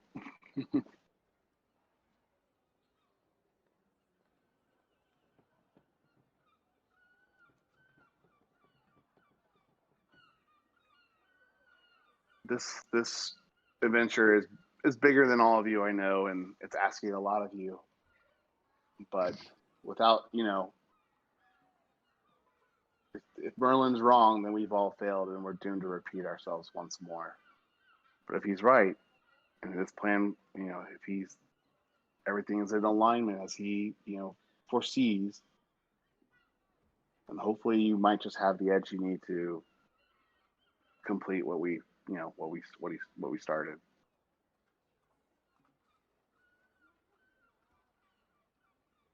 It'll definitely cost a bit of yourself through the process. No. I think I'm On trying to be that serious, note- damn it. On that note, Go ahead. Lorna kind of looks up to them there was a point where there was people who had a handprint on them, and me and Faye were able to remove it. I'm wondering if we can do that again and how we can stop it from completely ruining us, or if that's going to be a thing every time we try and do it. Because it did take a lot out of us. Wielding cosmic magic will take out of you. There's everything comes at a severe cost at you. Hence why we gave up.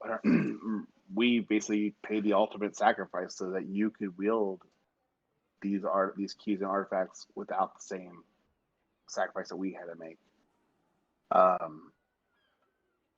So that is one of the perks, is that you, while wielding these artifacts, you will have the abilities to kind of start tapping into that cosmic energy. I don't even know if that's the right terminology for describing Merlin's magic. It's more just his ability to control the cosmos, and that without the rules of balance. There's, unlike spells where we're pulling from different planes to pull things to into our reality, he does so without cost or balance.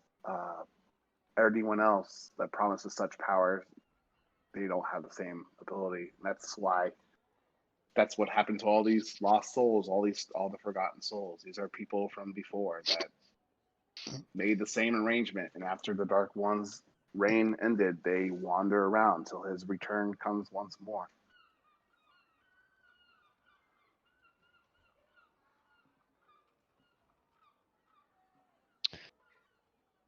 So, us trying to remove these handprints is probably not the best option and use for our powers, considering how much it'll hurt us. We should really we should only take those risks if it's not as a power play. Yeah. And not as in service. No. However, if I'm understanding correctly, all of you did something either dumb, foolhardy, stupid, or power hungry to try and get something that you shouldn't have had, which caused Merlin and the plants to fail. So now, as a way to redeem yourselves, or because you suddenly realized you did something foolhardy, dumb, or stupid, you're part of keys. Some of you as pairs, apparently. And if we find the pair and interact, we have the benefits of limited cosmic magic, but without having to pay the prices each of you did, essentially, right? It won't take the toll on your soul like it did ours. Yes. So yes. So trying to remove the marks might be easier with more keys, or get all of them and shut down the way the Empress is either making them or continuing to get more of those forgottens, whether we free them or just lock them up.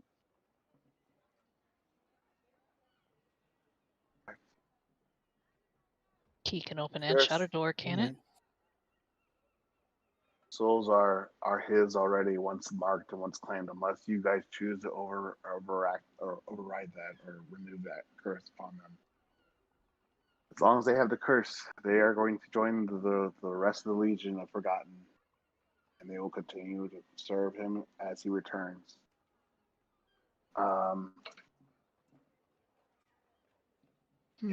She'll say, it'll repeat itself again and again.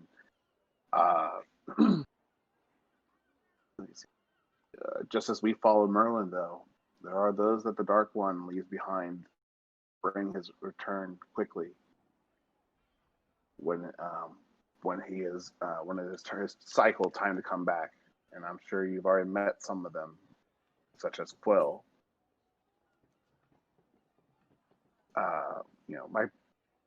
And let me see what else he got here.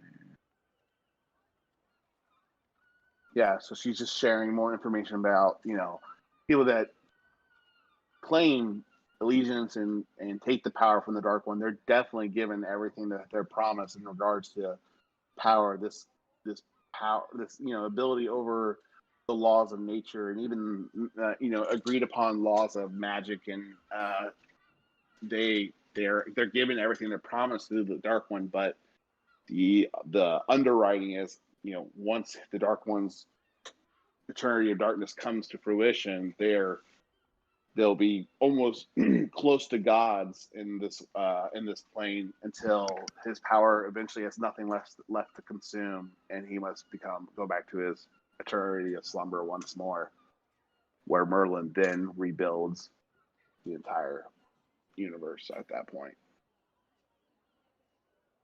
Starts fresh, brand new, a clean slate.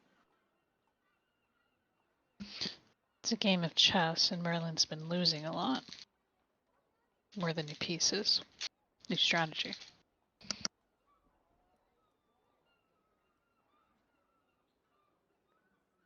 I'm not sure how many times Merlin has lost. More than one, obviously. Or at least once. At least more than once, yes. Elia will share, again, that he doesn't know how many times it's failed, but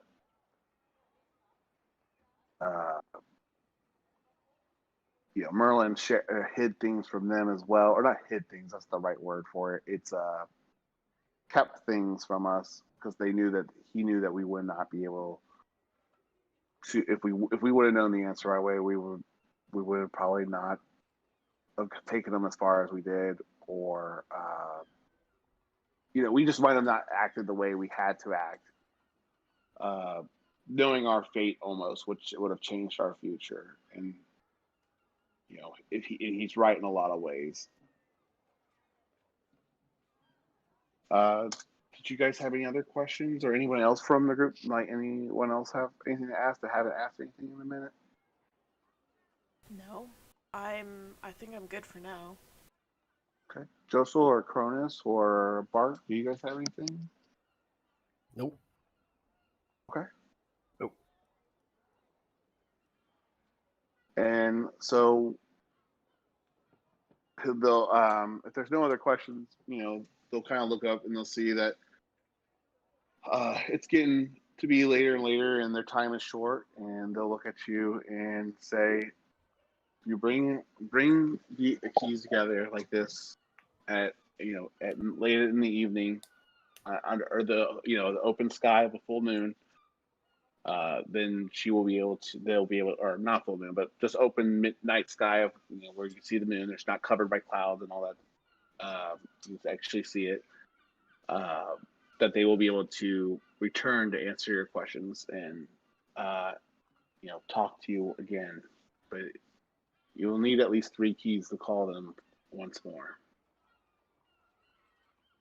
And if there's no other questions, then they're going to eventually dematerialize into the glowing red particles of light, back in red, green, purple particles of light, and back into your gauntlet, circlet, and boots.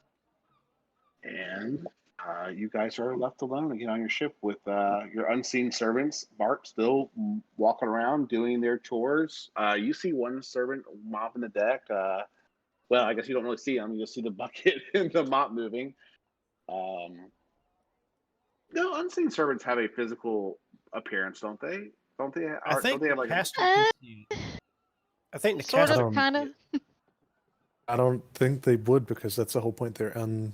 Unseen. Yeah, okay. But I'm pretty sure you just see a mop moving around the deck, and I just see a mop moving around. If I walk over there, I'm probably going to bump into him. get a little nostalgic. Is it Skybor? Exactly. But yeah, all right, and it's getting to the later hours, and yeah, I'll just leave you guys. What would you guys like to do as you guys are left alone on your deck with just yourselves and your servants, and the cold night as you guys sail towards Shipwreck Cove? Is there anything you guys like to do? All right. I want to practice punching with Cronus. I forgot how irritating wizards were. Nika says, and then starts muttering curses in Halfling.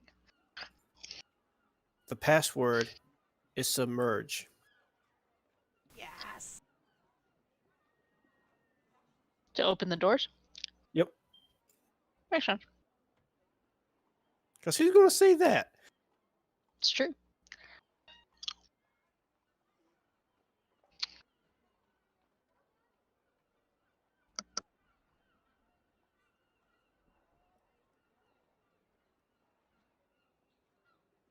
But if Bart is learning how to punch, I want to watch this. So that's what he is doing. Same. He That knows seems how to entertaining. punch. He's just practicing punching. Because he can't just walk in there and stab Barbosa. Oh, you could, but I mean, you really could. It's probably impolite to just stab, whereas punching is acceptable. Mhm.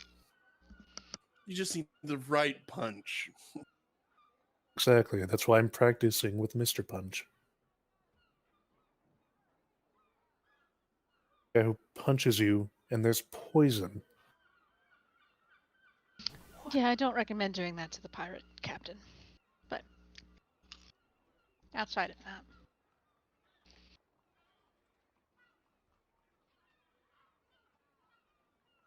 Yeah. Laura's gonna pull out a cask of beer that she totally stuck on the boat.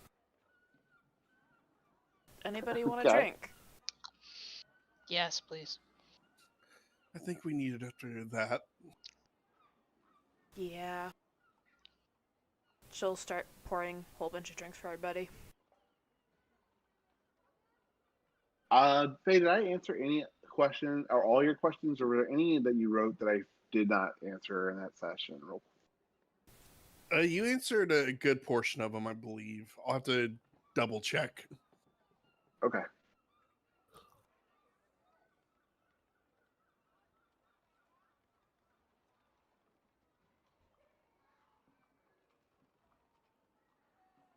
I don't know. So you guys drink. Bart, you go ahead and practice some punching with Cronus. You guys can role play that out if you like. Otherwise, if you want to leave it at that, we can do that.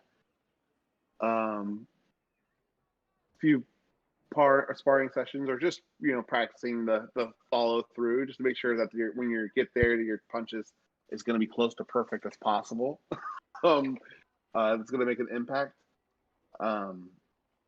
And then the next day, you guys are able to continue your ship and arrive to where the shores and the rocks start to become more and more apparent. And you guys have to start sailing through these choppy rocks and sea and start approaching what you have been told is the entrance to Shipwreck Cove, Bart. As you approach, the rocks in the formations that shoot out of the water become more and more close and compact, and makes it harder for you to kind of avoid them. Luckily, you studied the map and got the landmarks to keep an eye out for and how to kind of respond to these waves. But this is technically your first time going through it, Bart. But go ahead and do a. Do you have a proficiency in ships? That skill? Yes. You Yeah, I should. do. If not, okay, then go ahead and just do a ship handling. I guess is that the skill check for it. I mean, And he what is would a you base that pirate. off of? Well, I would be flexible depending on how you're trying to do it. If you're trying to, try to react with the wheel quick as possible, or if you're trying to read into it, like read into the waves and the you do more wisdom based or intelligence based. What would you like to try? Could I And yeah, assist him? Being out at the you could front assist him. bow and calling Yeah, out you could. rocks? Definitely, absolutely, yeah. You could do that. And actually, others that want to help can contribute to that, and I'll take that into consideration for the DC as well. Anyone that helps out with kind of avoiding the rocks and calling things out for Bart. He's probably gonna be more reactive to the rocks.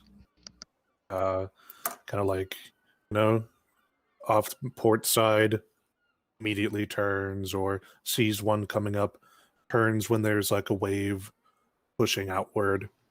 So I'd try and base this off of decks. Go for it. Go ahead and roll that. And who's helping and calling things out for him? I am. Okay, Anika, Me too. Lorna, I would have gone up to the and- crow's nest. Okay, Cronus is in the crow's nest. Got it. Okay, so go ahead and roll a skill you can just go ahead and do dexterity plus your proficiency bonus then, Bart. Oh, definitely. You're able you're able to respond to the call outs, the everything. You're getting all this information plus the planning and thinking ahead of this trip. That combined with the landscape or the landmarks, you're keeping an eye out for where to turn, and you're just reading the ocean extremely well. You're sailing in and out of dangerous these dangerous waters. Go ahead and do. Let's see here. You've already made it through that, and that was a really good check. So you were making it through the initial cove as you approach. I will say though, as you guys are getting going through this, Bart, I'm gonna need you to make me a wisdom saving throw. Or wait, let me double check that. Sure, it's wisdom. Oh no.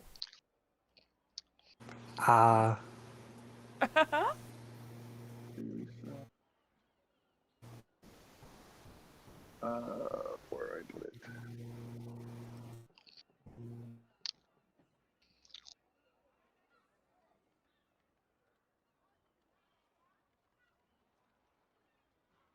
All right. And go ahead and make that wisdom. Yeah, it is a wisdom saving throw. All right. Oh no.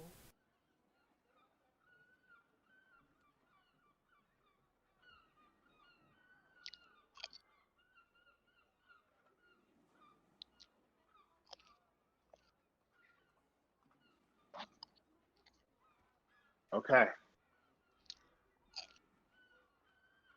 Bart, at this point, as you're steering through the different seas and everything, you are going to become overwhelmed and start to feel charmed as you are commanded to turn the boat towards where you start hearing this alluring song being sung to you from the mountains or the little rocks upon the cliff sides, where you hear this beautiful melody kind of sing to you from above, and you start to turn the boat into some of the rocks you were been trying to avoid. But go ahead and make another wisdom save. You do get another attempt to break the save since you are doing something that's kind of could injure yourself.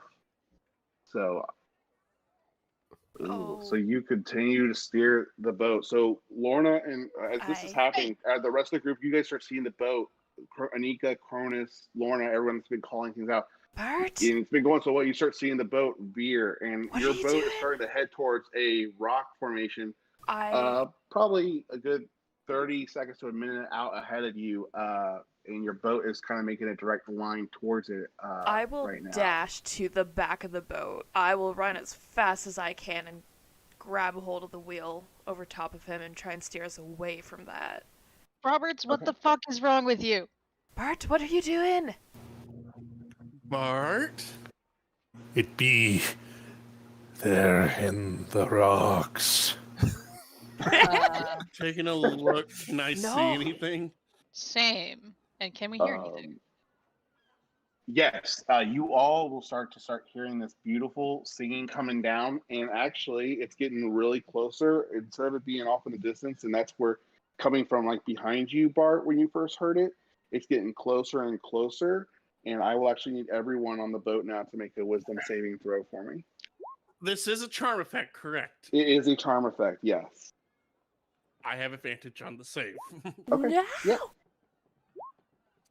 18? I'm going to use my indomitable. Yep, go figure. Yeah. Also, I'll go ahead and roll it, but You're good too, Curtis. So everyone else that is now it is Josel, Lauren, or go ahead, Lorna. What were you going to say? No, it'll only last a minute. I can't do that. I don't have persistent rage yet. Oh, Yep. okay. So Lorna, you are also charmed. I'm trying to see here what it does besides just charm you.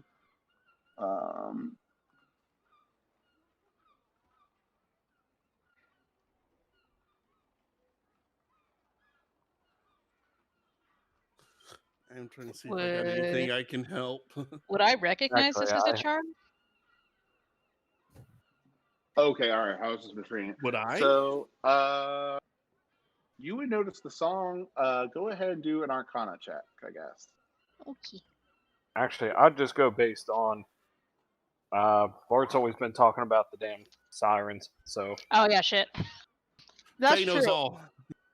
Then, yeah, if I remember that, I'm gonna start doing a counter. When I get a second, I would like to cast silence on the area around the wheel where they all are. Both Lorna and Bart are just steering into the rocks now.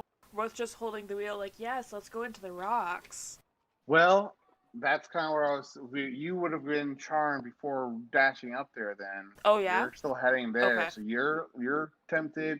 And who else was also failed the Josel. song?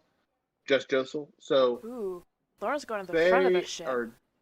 Lorna, you are actually tempted to climb over the Yeah. railing of that ship. That's great. I want to go to the front of the ship. Actually, I'm going to the quickest way possible. I'm going to the side. Yeah, so you see Lorna start to climb over the railing. Josel, Yep. you also No, get no, the no, same no, no, no, compulsion no, to no. head towards the same. But yours brings you over the other side of the rail. So you're on the left side of the ship, and Lorna, you're on the right side of the ship, and you guys are kind of drifting or heading towards the singing that's coming to you. And here comes. And you're going to kill us all with one siren. Yep. 100%. I'm going to start playing a counter tune, You know which what? is essentially a sea shanty. Silent said, I can't fucking hit you guys. I might as well sing you guys a song. Yes. Give us this really cool fucking boat and then crash it. Thanks a lot, Silent. Yeah. So You shouldn't have been killing my displacer beast left and right. Did you think about that? So you gain the ability to use musical notes or words power to disrupt mind influence. You start a performance that lasts until the end of your turn.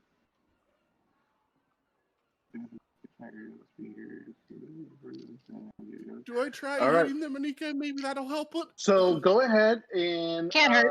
roll because you are going to be. You get to make another saving throw if you're about to do something that's going to hurt you, like jump into the ocean or anything like that. I'm just going for a swim. Well, no. I mean, you're going You're to jumping off the you're ship, jumping off which the is going ship to do into fall damage. rocky water that's very much so will just suck you under probably and bash you against the rocks. Okay. So definitely do a wisdom saving throw. With advantage. Emboldening Yeah, bond. with Emboldening advantage bond. because you are playing this song, so you can go ahead and take the. Go ahead and Anika started this playing this already, so you and Joseph will be able to make this song. Oh. I kind of wanted to be able to see what would happen. You would have jumped off the ship. Do I get my emboldening bond Joseph off has for the advantage, D4? so it's not a negative, not one. All right. And you passed Josel. So Lorna and Josel, you guys both snap out of the effects, and you guys are staying on the side of the boats. You will see at this point a lot of these winged creatures start to descend from the cliff sides of these rocks and start How flying far are at they? you. These are descending at this point about 40 feet away from you after climbing up the faces of the rocks. I'm blasting them. Hold on. Would Bart also get a wisdom saving throw?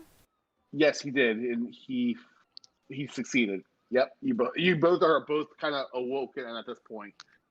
So you see about at this point, Faye, you're seeing 2 or 3. Oh wait, I'm sorry, Bart.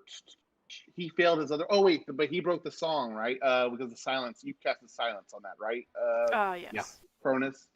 So let me see here. They have to use their bonus action on a subsequent turn to continue the singing, which I would imagine means that you got to be able to hear the singing to keep it going. So, Bart, you are no longer enchanted by the song, but it doesn't say that you are immune because you did not successfully save against it. So if you hear the song again, you will have to save again against it once more. We might want to find him in that ball of silence then. So you have control of the ship, Bart, Lorna, and Josel. You guys have got aware of your surroundings, but you are on the other side of the boat railing. It's very precarious. I don't suggest staying there long, and that's going to bring up the initiative order. Let me go ahead and get this cleared up. We will turn to clear.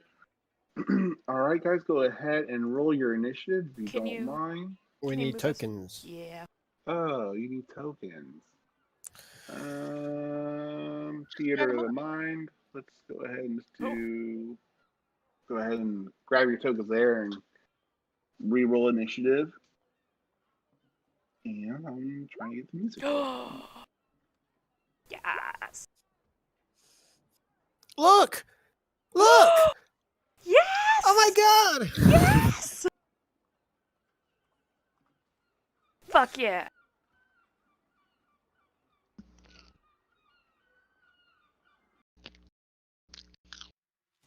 Cronus, what happened? I don't know what you're talking about. Now I'm taking the 7.2. I had rolled on the other screen, but just to get me on this turn order. Which one? 7.2, right? Yep, I already adjusted it. Oh, I see. Okay, I will do this, and let me get these guys in there.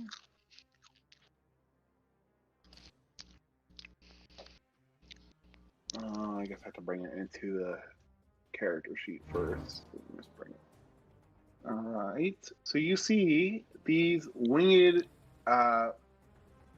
female-looking creatures that you guys are familiar with as harpies, as they kind of descend upon you and from the cliffs and start trying to take advantage of your group. Did it roll initiative yet? Nope, it did not. All right. So, Faye, you see a couple heading towards you. Cronus, you see quite a few heading. From actually your view, Cronus, you could get probably the most accurate head count on the amount of harpies that are diving in after you. By your quick counting, you're looking at about close to 8 to 10.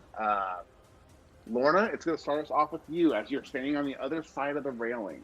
I will grab back onto the railing and kind of like, what the fuck? And we lose turn order from that. Oh, you do? Dang Yeah. it. All right. Well, Well- he can see it though, so he can just let that's us true. know. That's Oh, true. good call. You can do that. Don't want you guys looking at the runes because that's kind of weird. Go ahead. Sorry. No worries. Lorna is going to kind of like sit her butt on the railing and go around, basically jump over the railing again. And so these sirens are in the water. No, they're Yeah, flying yeah. down. Oh, They're they're in the air harpies. flying down. Yeah, They're harpies. flying down from. Oh. Yeah, the harpies flying down from the tops of the Yeah, rock mountains that you, or not mountains, but the rocks that you're navigating around. They Okay. basically have some kind of. Cool. And they are Residents how up far there. away? They are about you have 2 or 3 about 60 feet away from you, Lorna. Okay. Cronus, you're counting some more about maybe 60 to 80 feet. Josel, the ones near you are about 40. So you do have a few options. There's a few Cool. around. Okay.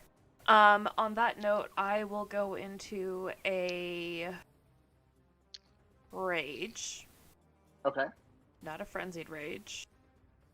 And I will hold my action to attack a harpy that gets within my range. Okay. Reckless Great Weapon Master. Right. All right. Anything else with your turn? No, I'm gonna stay at the edge of the boat, I think. Okay. Yeah. All right. And Nico, what would you like to do? You see about 10 harpies flying in at your boat from the neighboring rocks that you've been steering your boat through. There are do. quite a few within 80 feet range of you. Oh, good. How many harpies are there? You're counting about.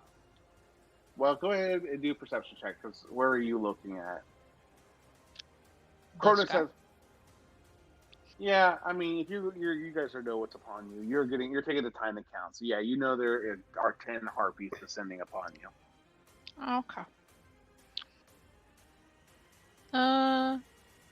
Let's counter some of their song. Not by actually doing counterspell, but by just making a really loud boom. So I'm going to cast Shatter on them to where it won't hit our mast, essentially. Okay. Yeah, you So, could however you could get many. it. You could get it in a spot where you could easily hit 4 of the 10. Cool. Because I think it's a 10-foot radius. Yeah. So 20-foot spear. Oh, I thought it was a little bit. Oh, 20-foot spear. Yeah, you definitely could hit 4 of them then. Okay. Then they need to make a con save. Con saves. Here we go. They're not proficient in that. It's not letting me click on the con attribute. Let me try something different. Character sheet. There we go. 4 of those. 1, That's a fail. 2, 3, and 4. 19 passes? 1 passes. 19 passes. Okay. All right. So they all take. 3 of them take 12, and the other one takes 6. 12, the other take 6. And then bonus action. I don't think I can inspire Bart because he's in silence, if I remember. 12. So I got 12, 12, 12, and a 6. Okay. All right. And they, they definitely feel the full blunt of that attack. Is there anything else you want to do with your turn? I'm going to inspire Lorna because I see her holding her sword at the ready. Okay. Go ahead. Joseph, it's your turn, sir. You sure? Did I screw up? Let me double check. No, you got a 19. Dude, Anika it was you got a and 19. Joseph. Oh, I thought. Did Lorna go? I got a natural 20. I went first. Yeah, she went before me. Yeah, she held an action to attack because there's nothing. Everything's in the air right now. Yeah. Okay. Yeah, she's I holding don't an have action to spell attack. casting, you guys. Well, you could have thrown javelins at it. All We'll right. see. And you. Okay, go ahead. Are these things fey? They are considered monstrosities. Okay. I am going to. Should I? No, I ain't gonna slow it down. Instead, I'm gonna firebolt. Whatever one's closest to me. Okay, go for it. That's a hit. Jesus. Okay, go ahead and roll damage. Yeah. Those 2 rolls are a 19 and a 20. All right. 19. I critted. I'm so proud of you. Oh my god. Congratulations! The dice god felt bad. I did nothing, I swear. All right. Anything else with your turn, sir? Yeah, I want to get away from the edge of the boat. Okay, so you're gonna climb on back into the safe part of the boat. Got it. Yeah. Okay. Anything else with your turn? I got no bonus actions, so I'm good. All right. Black Bart, what would you like to do? As you are kind of steering the boat a little bit, but you have some options. Got candles, so I'm gonna take one of those, break some wax off and put it in my ears. Ah, that's nice. Okay, you're gonna put some wax in your ears. He's making old earplugs. Oh, okay. Very. Yeah, you totally. I mean, I would like to point out that he currently can't hear anything anyways. Yeah, but I think we all know you cast a spell. We've been around you can enough. Definitely, yeah. You can find a candle and break it in half to Oh, no, do that. got one in his bag. Like, Oh, yeah, you're good. So you and clogged your ears. he'll keep on steering the ship, hopefully away from these harpies in the rocks. Okay. You can totally do that, and you're able to recover the slight misstep to your trajectory. And you know, go ahead and do a dex check for your ship handling. Let's see how you're doing controlling the ship during this kind of spontaneous attack. A dex save or a regular dexterity check, or the Or a Dex check. navigator Your ship thing, counting dex. If you're going to use dex, but you are welcome to tell me however you're trying to control the ship. Again, using wisdom or insight, I can So, yep. So Dex, you come to you put the wax in your ear. So you're like you've dealt with harpies at some point in your life. Harpies, sirens. it comes in the pirate's life. You know what they're about. So you go ahead and knock that tool out of their toolbox, and you're able to rectify the ship and back on track. And you're steering it away from the deadly rocks once more. Cronus, it is your turn. So how far away are majority of these things from me? A lot of them are about 40 to 60 feet away from you. Well, you're in the crow's nest still, right? Mm-hmm. Yeah. I mean, they're still horizontally 40 feet away from you, 60 feet away from you. Okay. I want to go ahead and just jump out of the crow's nest, back down Okay. to the deck, and then I'm actually gonna hold my dragon fear for Okay. when a majority of them get closer. So you're holding your action to release Dragon Fear for them all to get within how close? 40 feet? I believe it's 30. 30 feet? Okay. All right, you're holding that action. Anything else? No.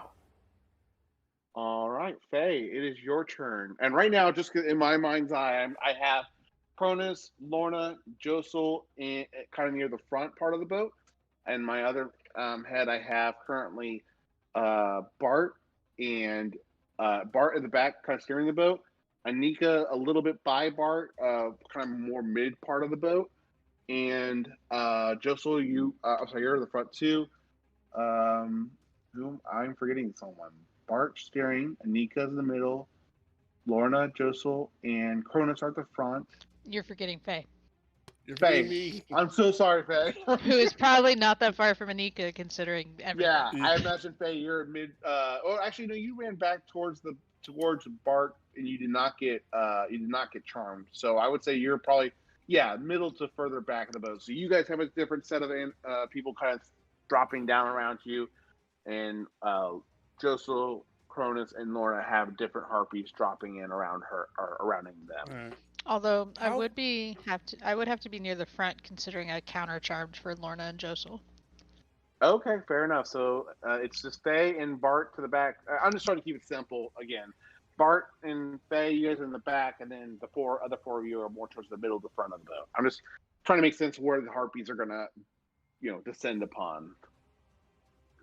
All right. How far is the nearest harpy from where I'm at? The nearest harpy to you is they're flying in the air, flying down to you. It's gonna be about 60 feet for you. All right. So Blight's out of the question for that one. You know what I feel these things try to charm my friend. I feel like being a dick to one of them. Okay.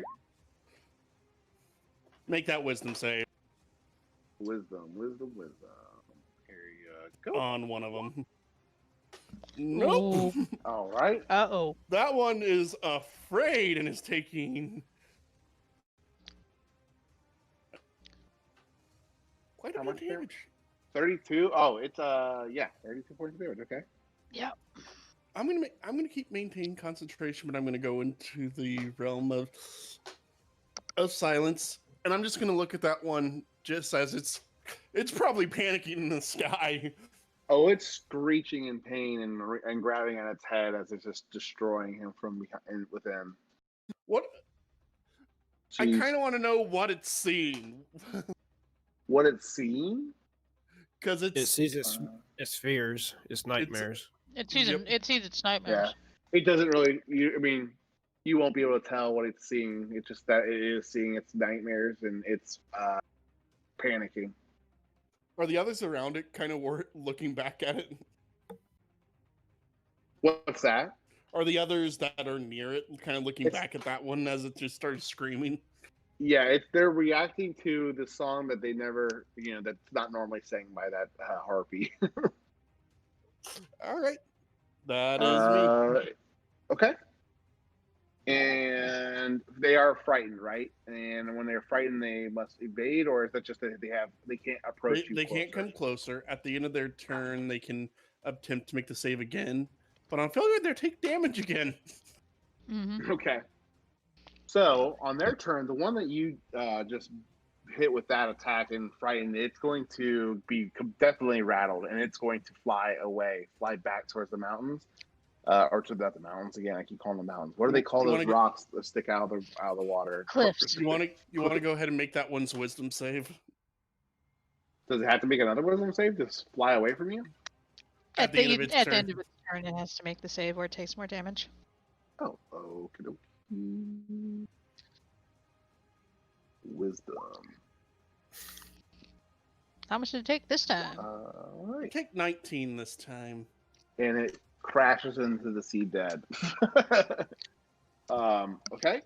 The other 9, these 5 are kind of descending upon you, Josel, Lorna, Cronus, and Anika.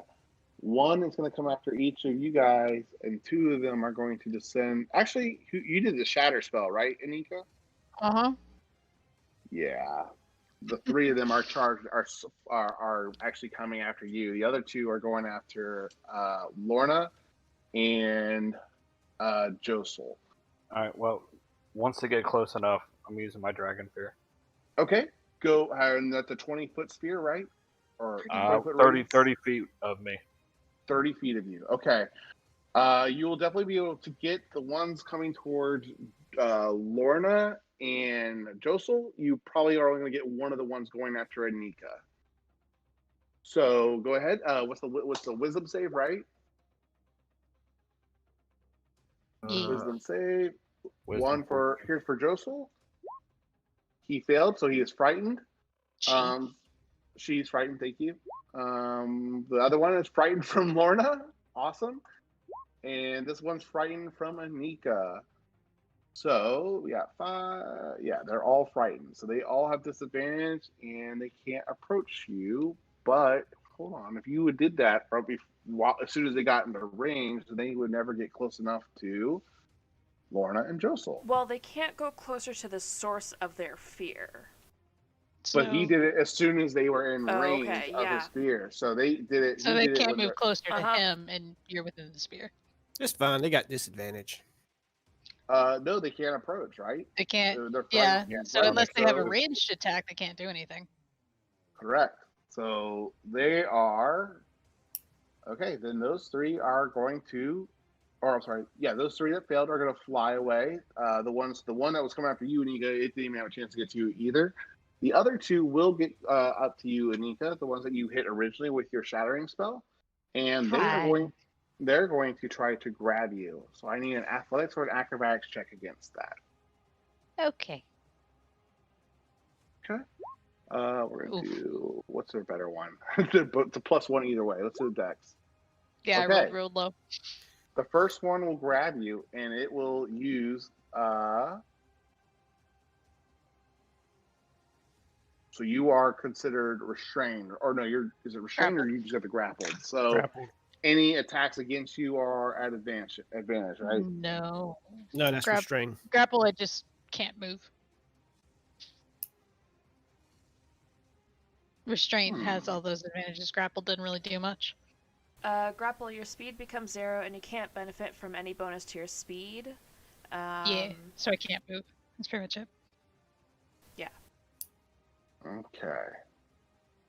Restrained, you have disadvantage on attack rolls, and attack rolls have advantage. Restrained is like you're like tied up, you have manacles on, something's like physically stopping you, like truly. This is like a quick grapple. This is like someone grabbed you in a bear hug. Okay.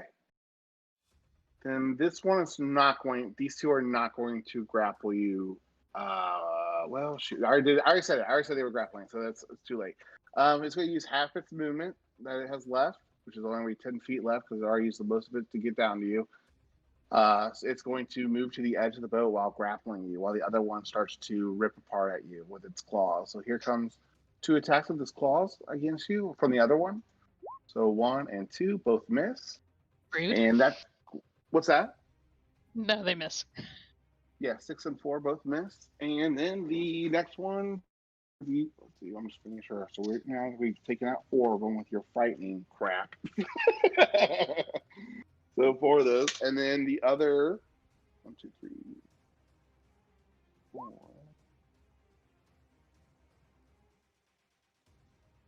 The other 6 then. Hold on. Is there only 4 fighting right now? 1, 2, 3, and then the other one was 4. I'm missing one of them or something. One ran away. That's what it is. Okay. Yeah. And then these other 5 are going to come down to attack Bart and Faye. And I'm just going to roll a D. Let's see here.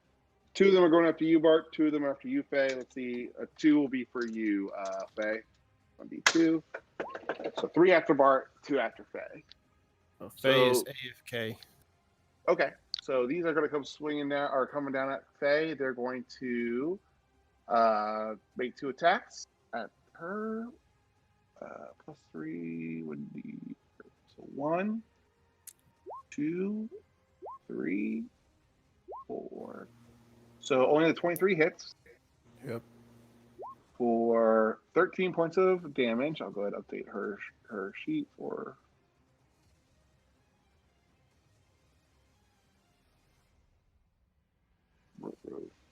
-15. And then here comes 6 attacks for you, Bart. Uno, dos, tres, cuatro, cinco. Come on. 5, 6. There we go. And What- none of those hit. None of this hit? Okay, great. Because one of his cutlasses just batting them away. You're holding the wheel with one hand and using the cutlass, just knocking them out of the way. And as soon as they fail at the attacks, they are going to fly away. They're going to use extra movement to fly 10 feet back up in the air. This is going to be the same for the ones next to you. The one that is not grappling you, Anika. So that one's back up in the air 10 feet, and the other 5 fighting you, Faye, and Bart is flying 10 more feet up in the air. Feel free to go ahead and take attacks of opportunity on one of them, Bart, as well as you, Faye. I'll go ahead and roll for Faye since she's AFK. Can I attack of opportunity the one that hit me? Or is it still within range? Yeah, you can do that if you're yeah, you can still do that while grappled. So go ahead. Yeah, you can do that as well. I don't know if sneak attack would work with You have opportunity. to have advantage for sneak attack, correct? That's true. Well, aren't you Or a an ally. swashbuckler? I'm a swashbuckler, but that would be like if there was one. Other And- ally right next to you, right? Or isn't that No, how it it would is? be like. Let me put it up here. I always flip them around. Blackish Audacity. So yeah, I don't need advantage on the roll. I just have to be within 5 feet of a creature, and no creatures are within 5 feet of me and them. Oh, no creatures within 5 feet of no. Well, the other harpies are within range of them as well. Then. Yeah, so just 6 damage. Okay, 6 points of damage, and let me write this down. Where am I supposed to 17? go? That's where I'm keeping track of it. There we go. 17 points, or 11, or 17 11 hit, for your 11 one. damage. So from here, 7. Let me scratch out some of these that have flown away real quick, so I don't lose track. Okay, excellent. So I have a total of 5 left, though, according to my math. So Anika, you did 11. That one. Okay. Awesome. Also, the ones that are frightened of me get to roll at the end of their turn. They already flew back to their nest. They flew away from you guys. The ones that you Okay. frightened, they start flying back to their nests up in the rocks.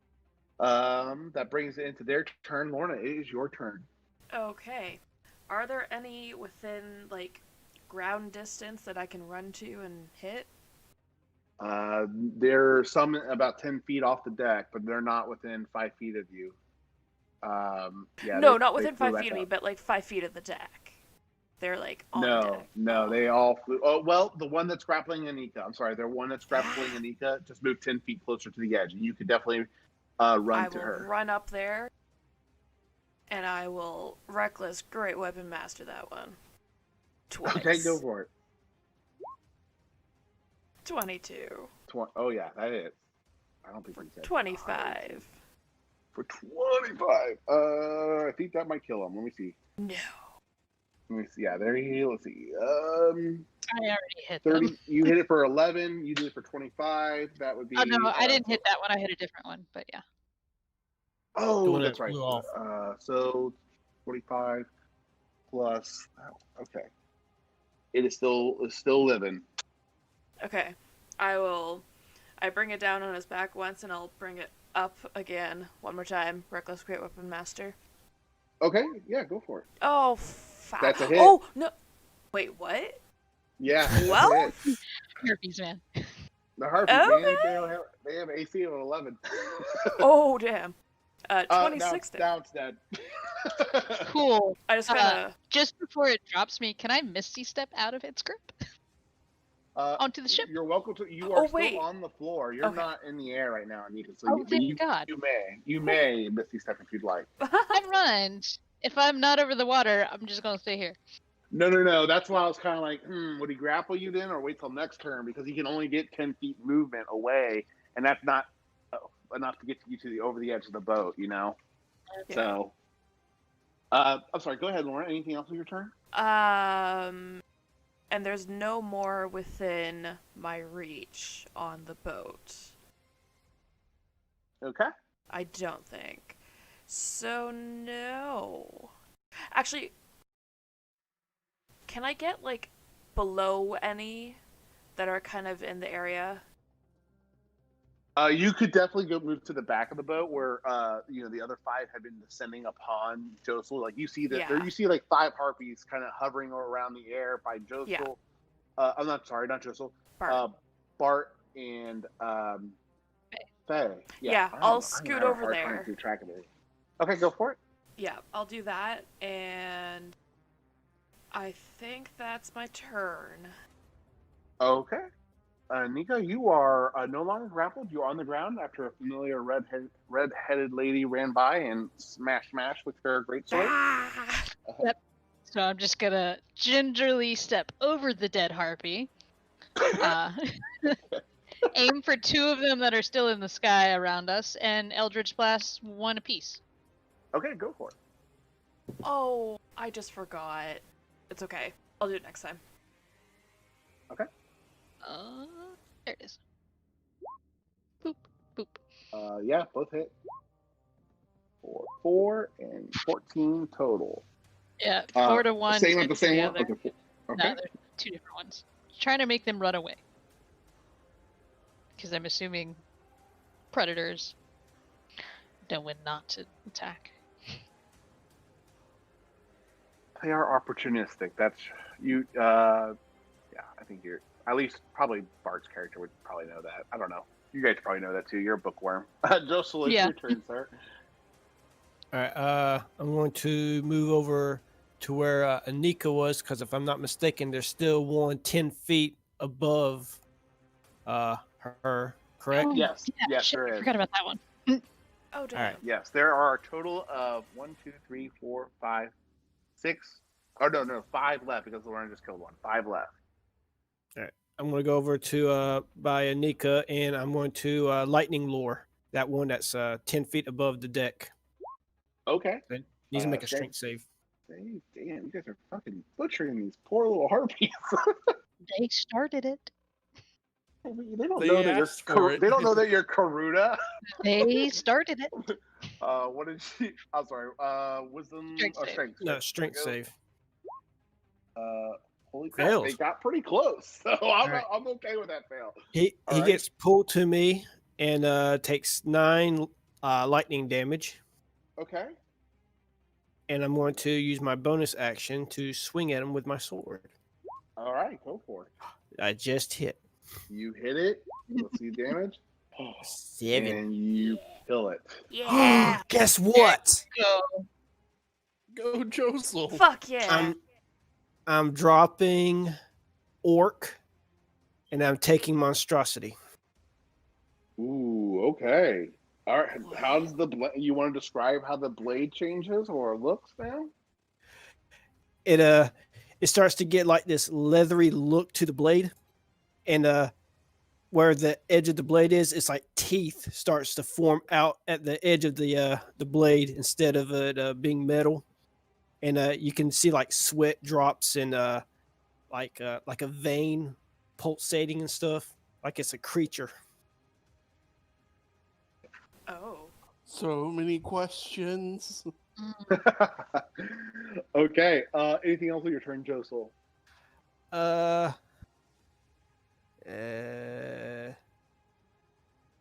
You know what? Sure.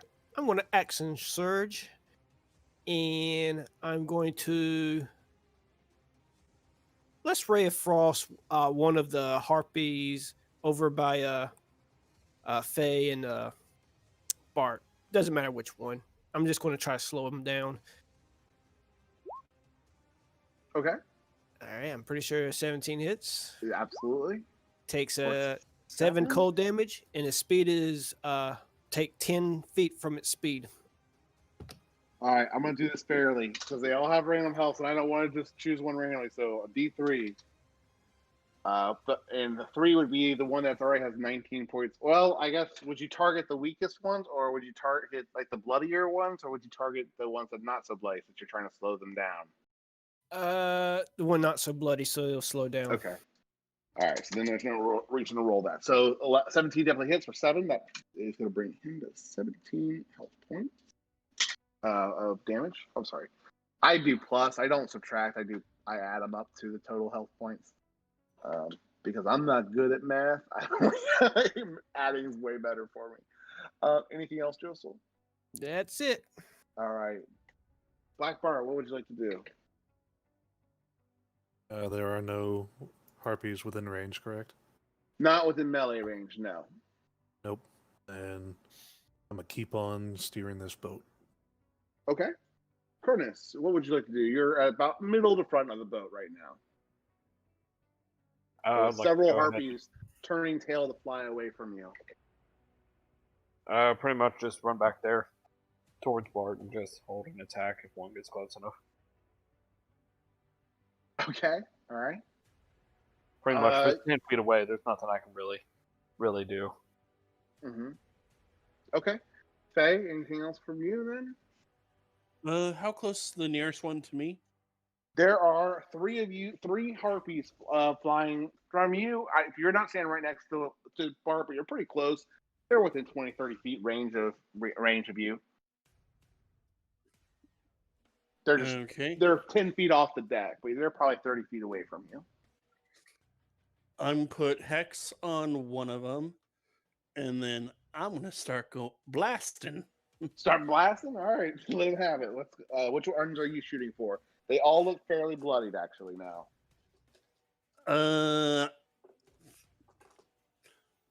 I'll just pick the one I hexed. I don't know which that would be. Okay, go for it. It's fine. Theater of mind. Lefty. I'm gonna go on the one on the left. Okay. Go ahead and That 12 to hit just for hits. 12 points of damage, which puts it at 19, 29. It's still kicking that one on the left. With 16, that will be the nail in the coffin, though. So 2 shots to the one on the left, and it drops out of the sky, and it smashes into the pointy rocks that the sea just kind of swallows whole. Anything else? That's me. All right. The harpies are seeing things not going the way they had planned it. That your group is not just a bunch of sailors that they could pick off with ease. They are going to start to retreat, and they're going to use their action to fly away as quickly as possible to get to cover of the rocks that are kind of along the sides of the ship. It will be 80 feet of movement, so they will. There's only 1, 2 left. They're able to get back to a nest or to some kind of shelter, but they're not in complete coverage yet. But they are roughly 80 feet away from you guys retreating. So I'll go ahead. I'm not going to do initiative order at this point because they're obviously retreating. But you guys, if you guys want to pursue, just let me know. with your shots. You guys should probably still have some range shots if you wanted to try to get those off. Fuck yeah. But the harpies fly away. Otherwise, trying to flee their what should have been their lunch or their meal for the morning, but that did not happen. And Bart, as the group is kind of looking all, oops, can you guys hear me okay? My headset just made a weird noise. Can you hear me okay? Yeah, we can hear you. Yeah, we can hear you. All right, cool. My headset made a weird noise. I had to switch to the other headphone.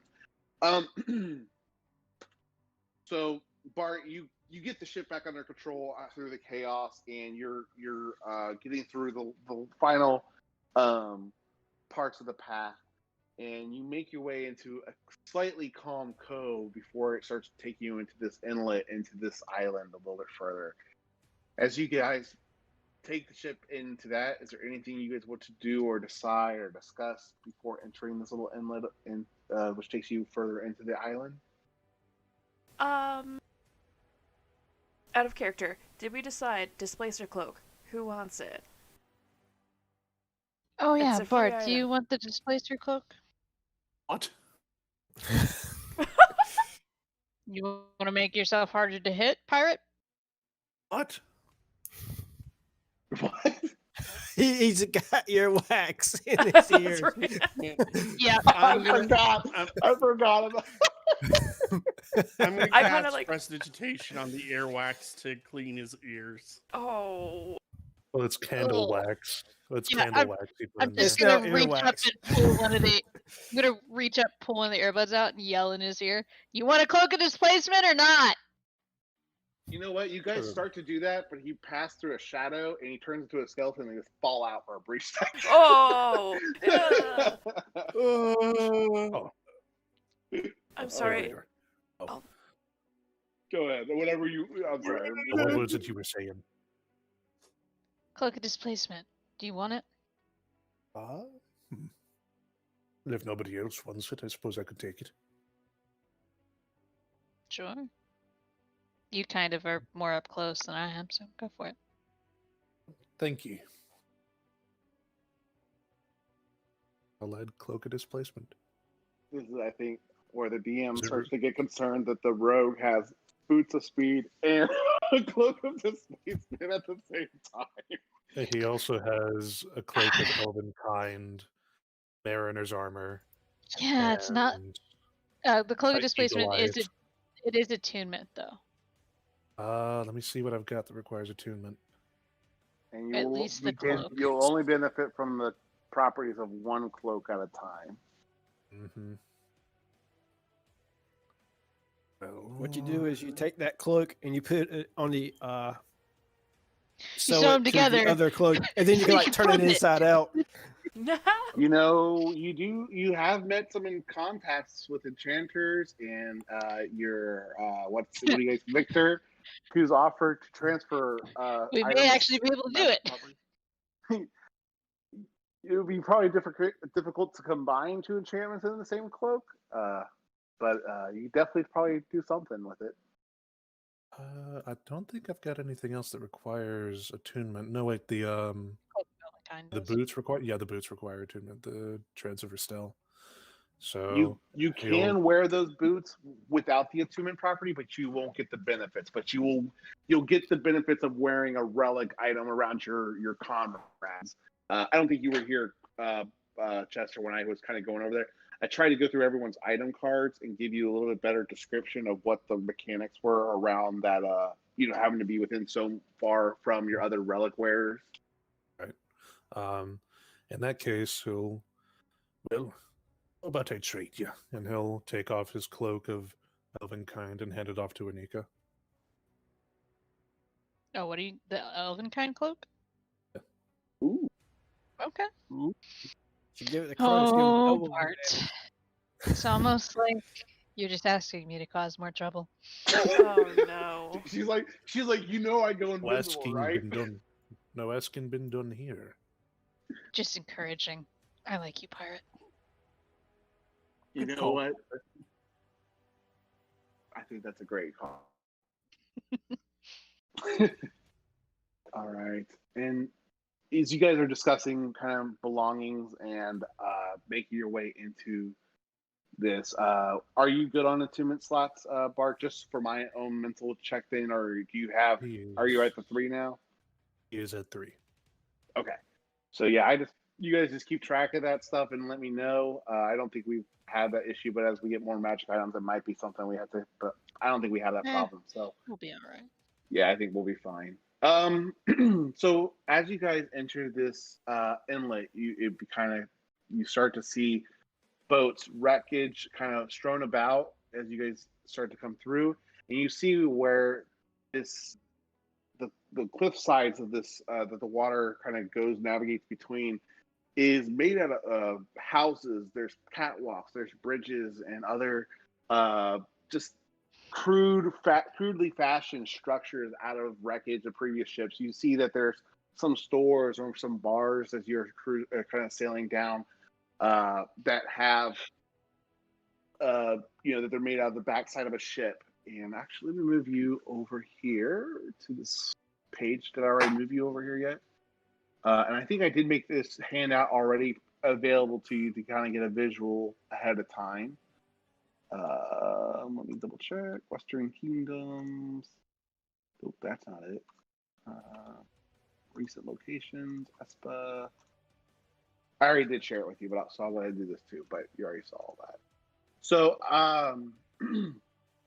yeah. So you see these, the city kind of built out of the wreckage and different pieces of fallen ships from before. And you get to a point where a ship of your size simply just is not going to make it further into this inlet, where you have to obviously dock and either switch to a smaller ship, maybe like more like a John boat or a rowboat or something.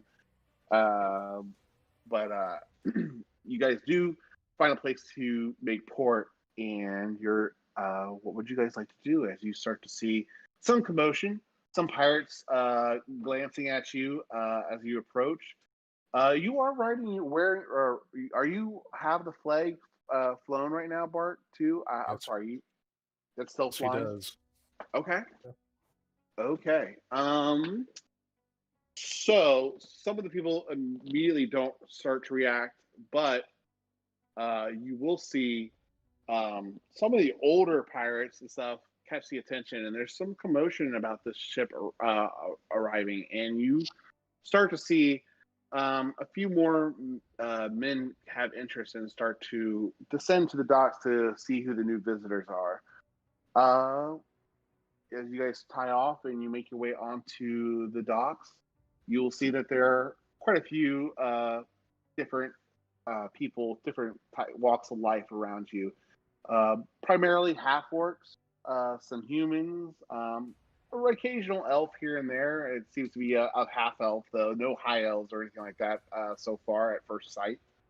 And you will have, let's do this one to reveal.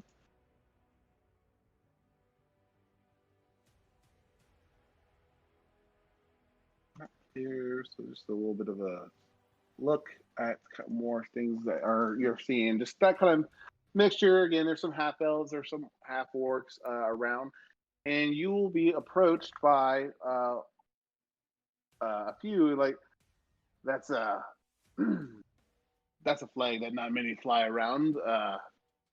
That's it's kind of seems disrespectful flying the flag of a dead pirate.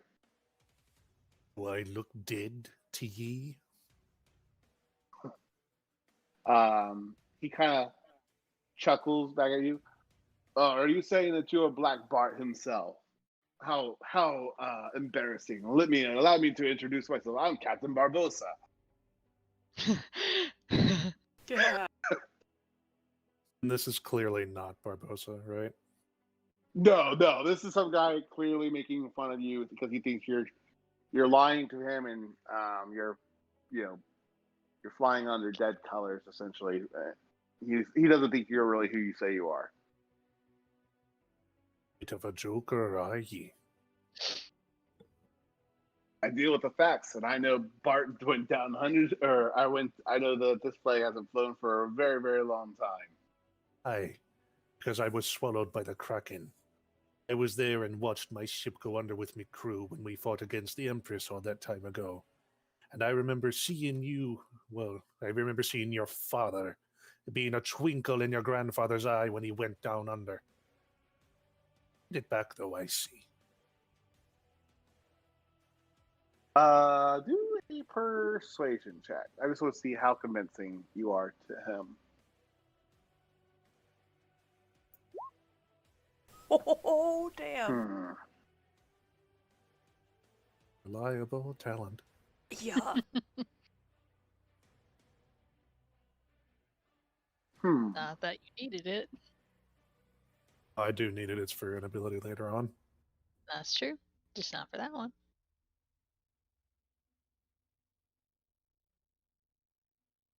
Listen, if you don't want to tell me who you really are, it's fine. As long as you don't bring us any more trouble or quarrel while you're here. I don't care who you claim to be.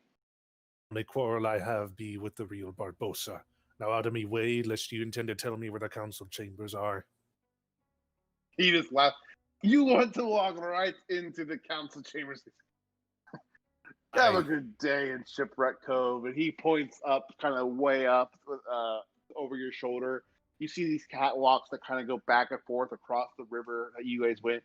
And he points at this very beautiful hull. What's the backside of a ship? Not the hull. The caboose of the ship sticking out.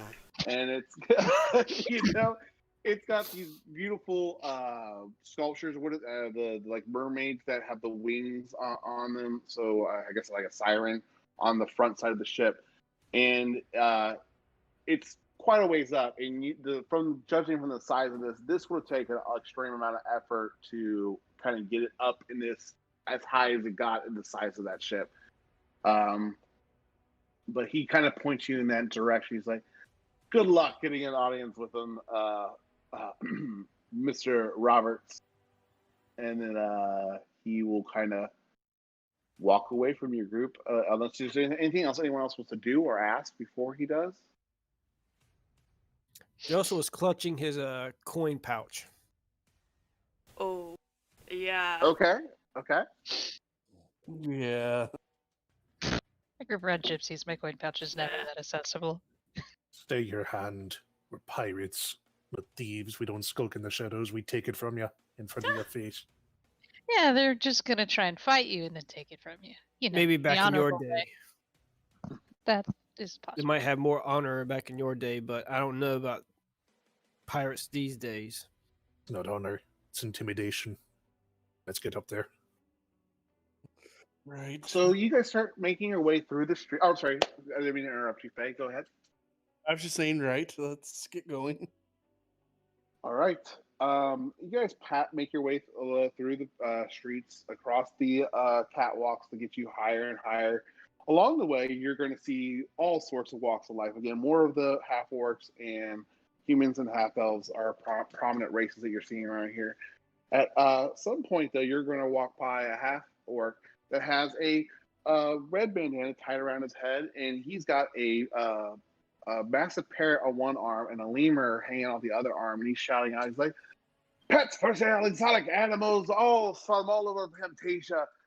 Come get your new companion." And he's got this parrot and this lemur, obviously on him right now, but he seems to have a few other cages that have cloths and different silks over it to keep the animals calm that are within them. He will then kind of try to approach you and just like put the bird in your face, like, "You look like you could use a little pet, a little friend," as he approaches you, Faye. Faye is a little confused, just kind of looking at what this guy has. This one is a grand macaw that I found one during my time in Zanza. It's been a little bit since I've been back, but she's done me right since I found her.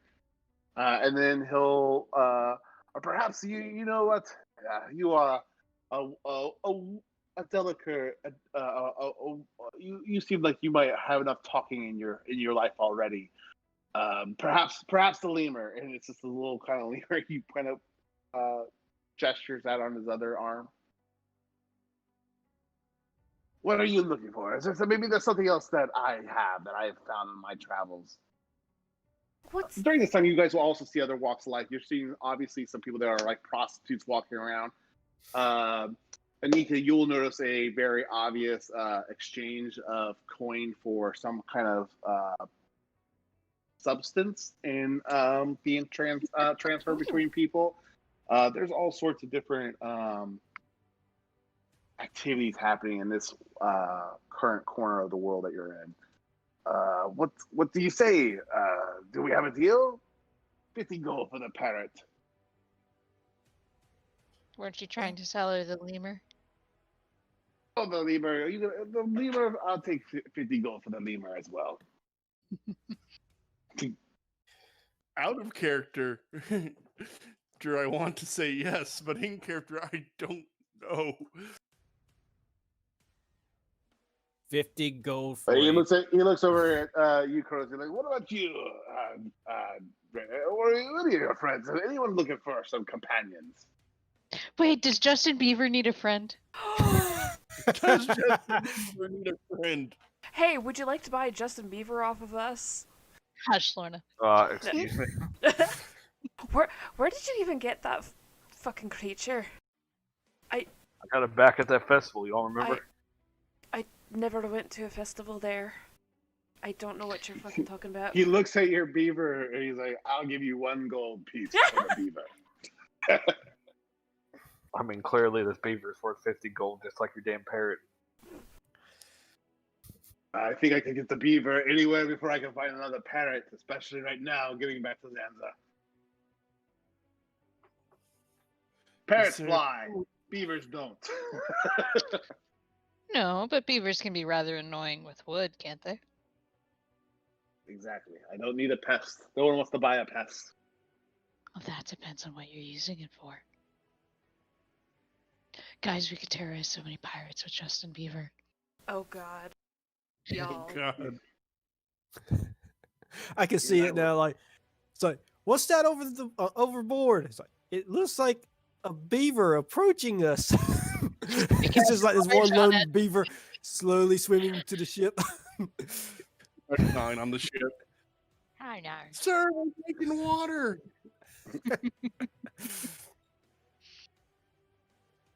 Go ahead and do a. Let's see. Actually, go ahead and do a perception check, Josel. Okay. Okay. Josel, you're going to notice some kind of teenagers playing around, horsing around with one another, roughhousing, just kind of playing. And running through the streets, and they're going to bump into you. And one of the teenagers is going to try to make an attempt at grabbing at your purse, but you being alert and keeping it tightly in your grip, you quickly stop him, and he's not able to slip it out of your hands. He kind of looks at you startled because you caught him red-handed. You're not currently grappling him because you have your hands where they need to be for your coin purse, but he just kind of stops, startled, looks at you wide-eyed. This clearly. Now that he's looking right in front of you as a half-elf boy, bright blue eyes, blonde hair, he's just kind of shocked, and he hesitates for just a moment. And if you, what would you like to do? I summon my sword. I don't attack or anything. I just summon my sword. Faye's looking over, very concerned. Yeah, he's like, I'm sorry. And the pet salesman was like, bugger off. Go bother someone else. These are my customers. Now, are we going to sell this parrot or not?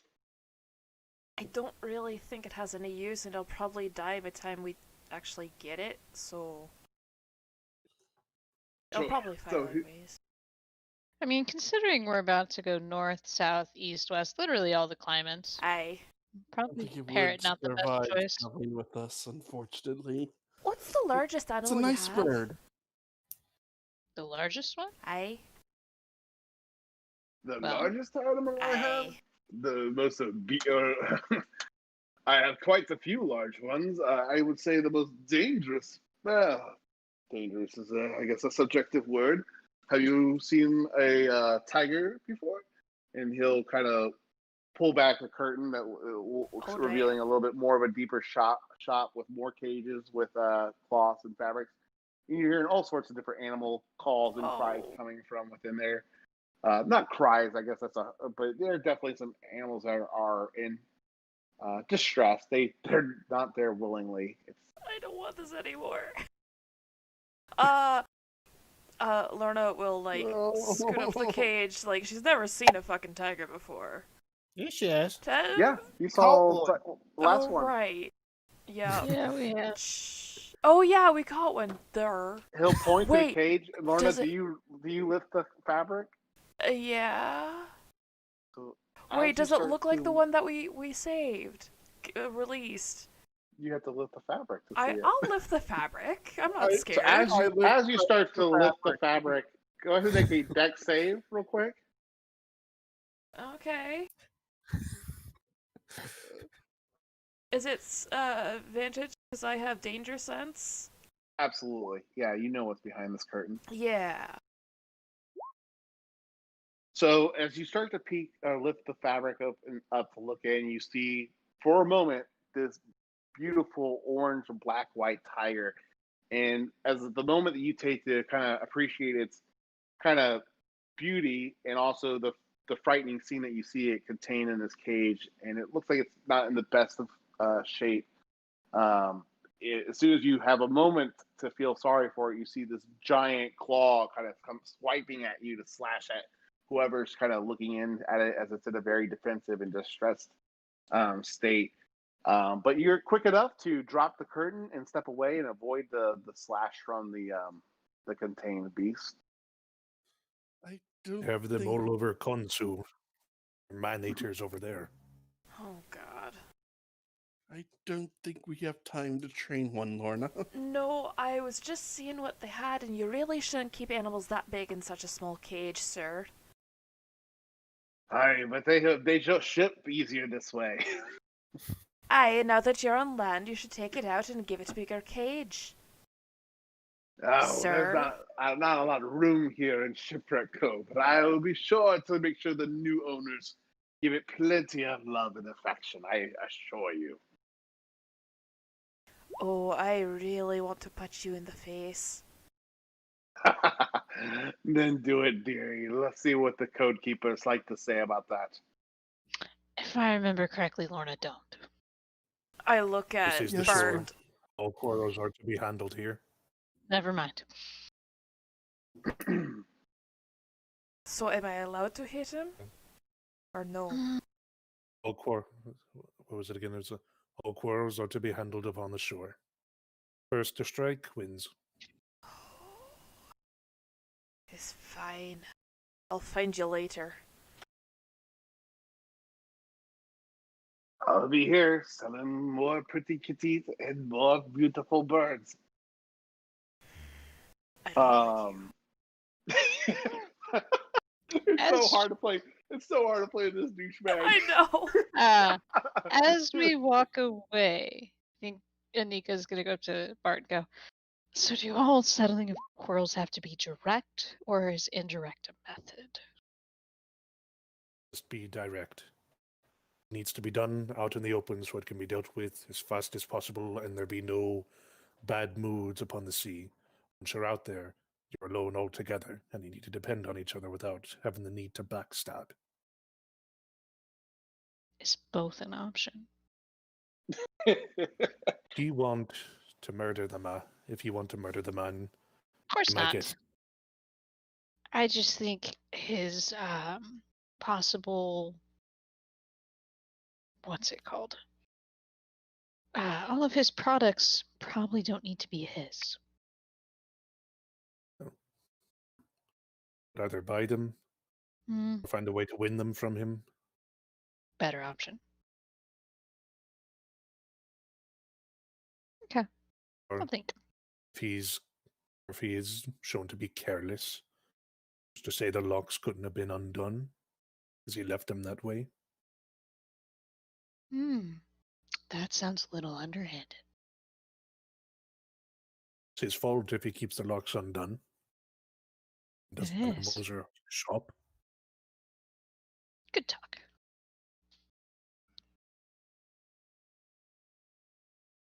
So, are we going up to the council?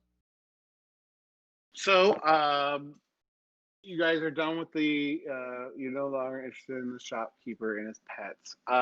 What I think what I'm going to do is, because we're past the magic hour, and Bart, you said that you're probably going to be running late for the first few sessions, for at least until after we're through January for a little bit.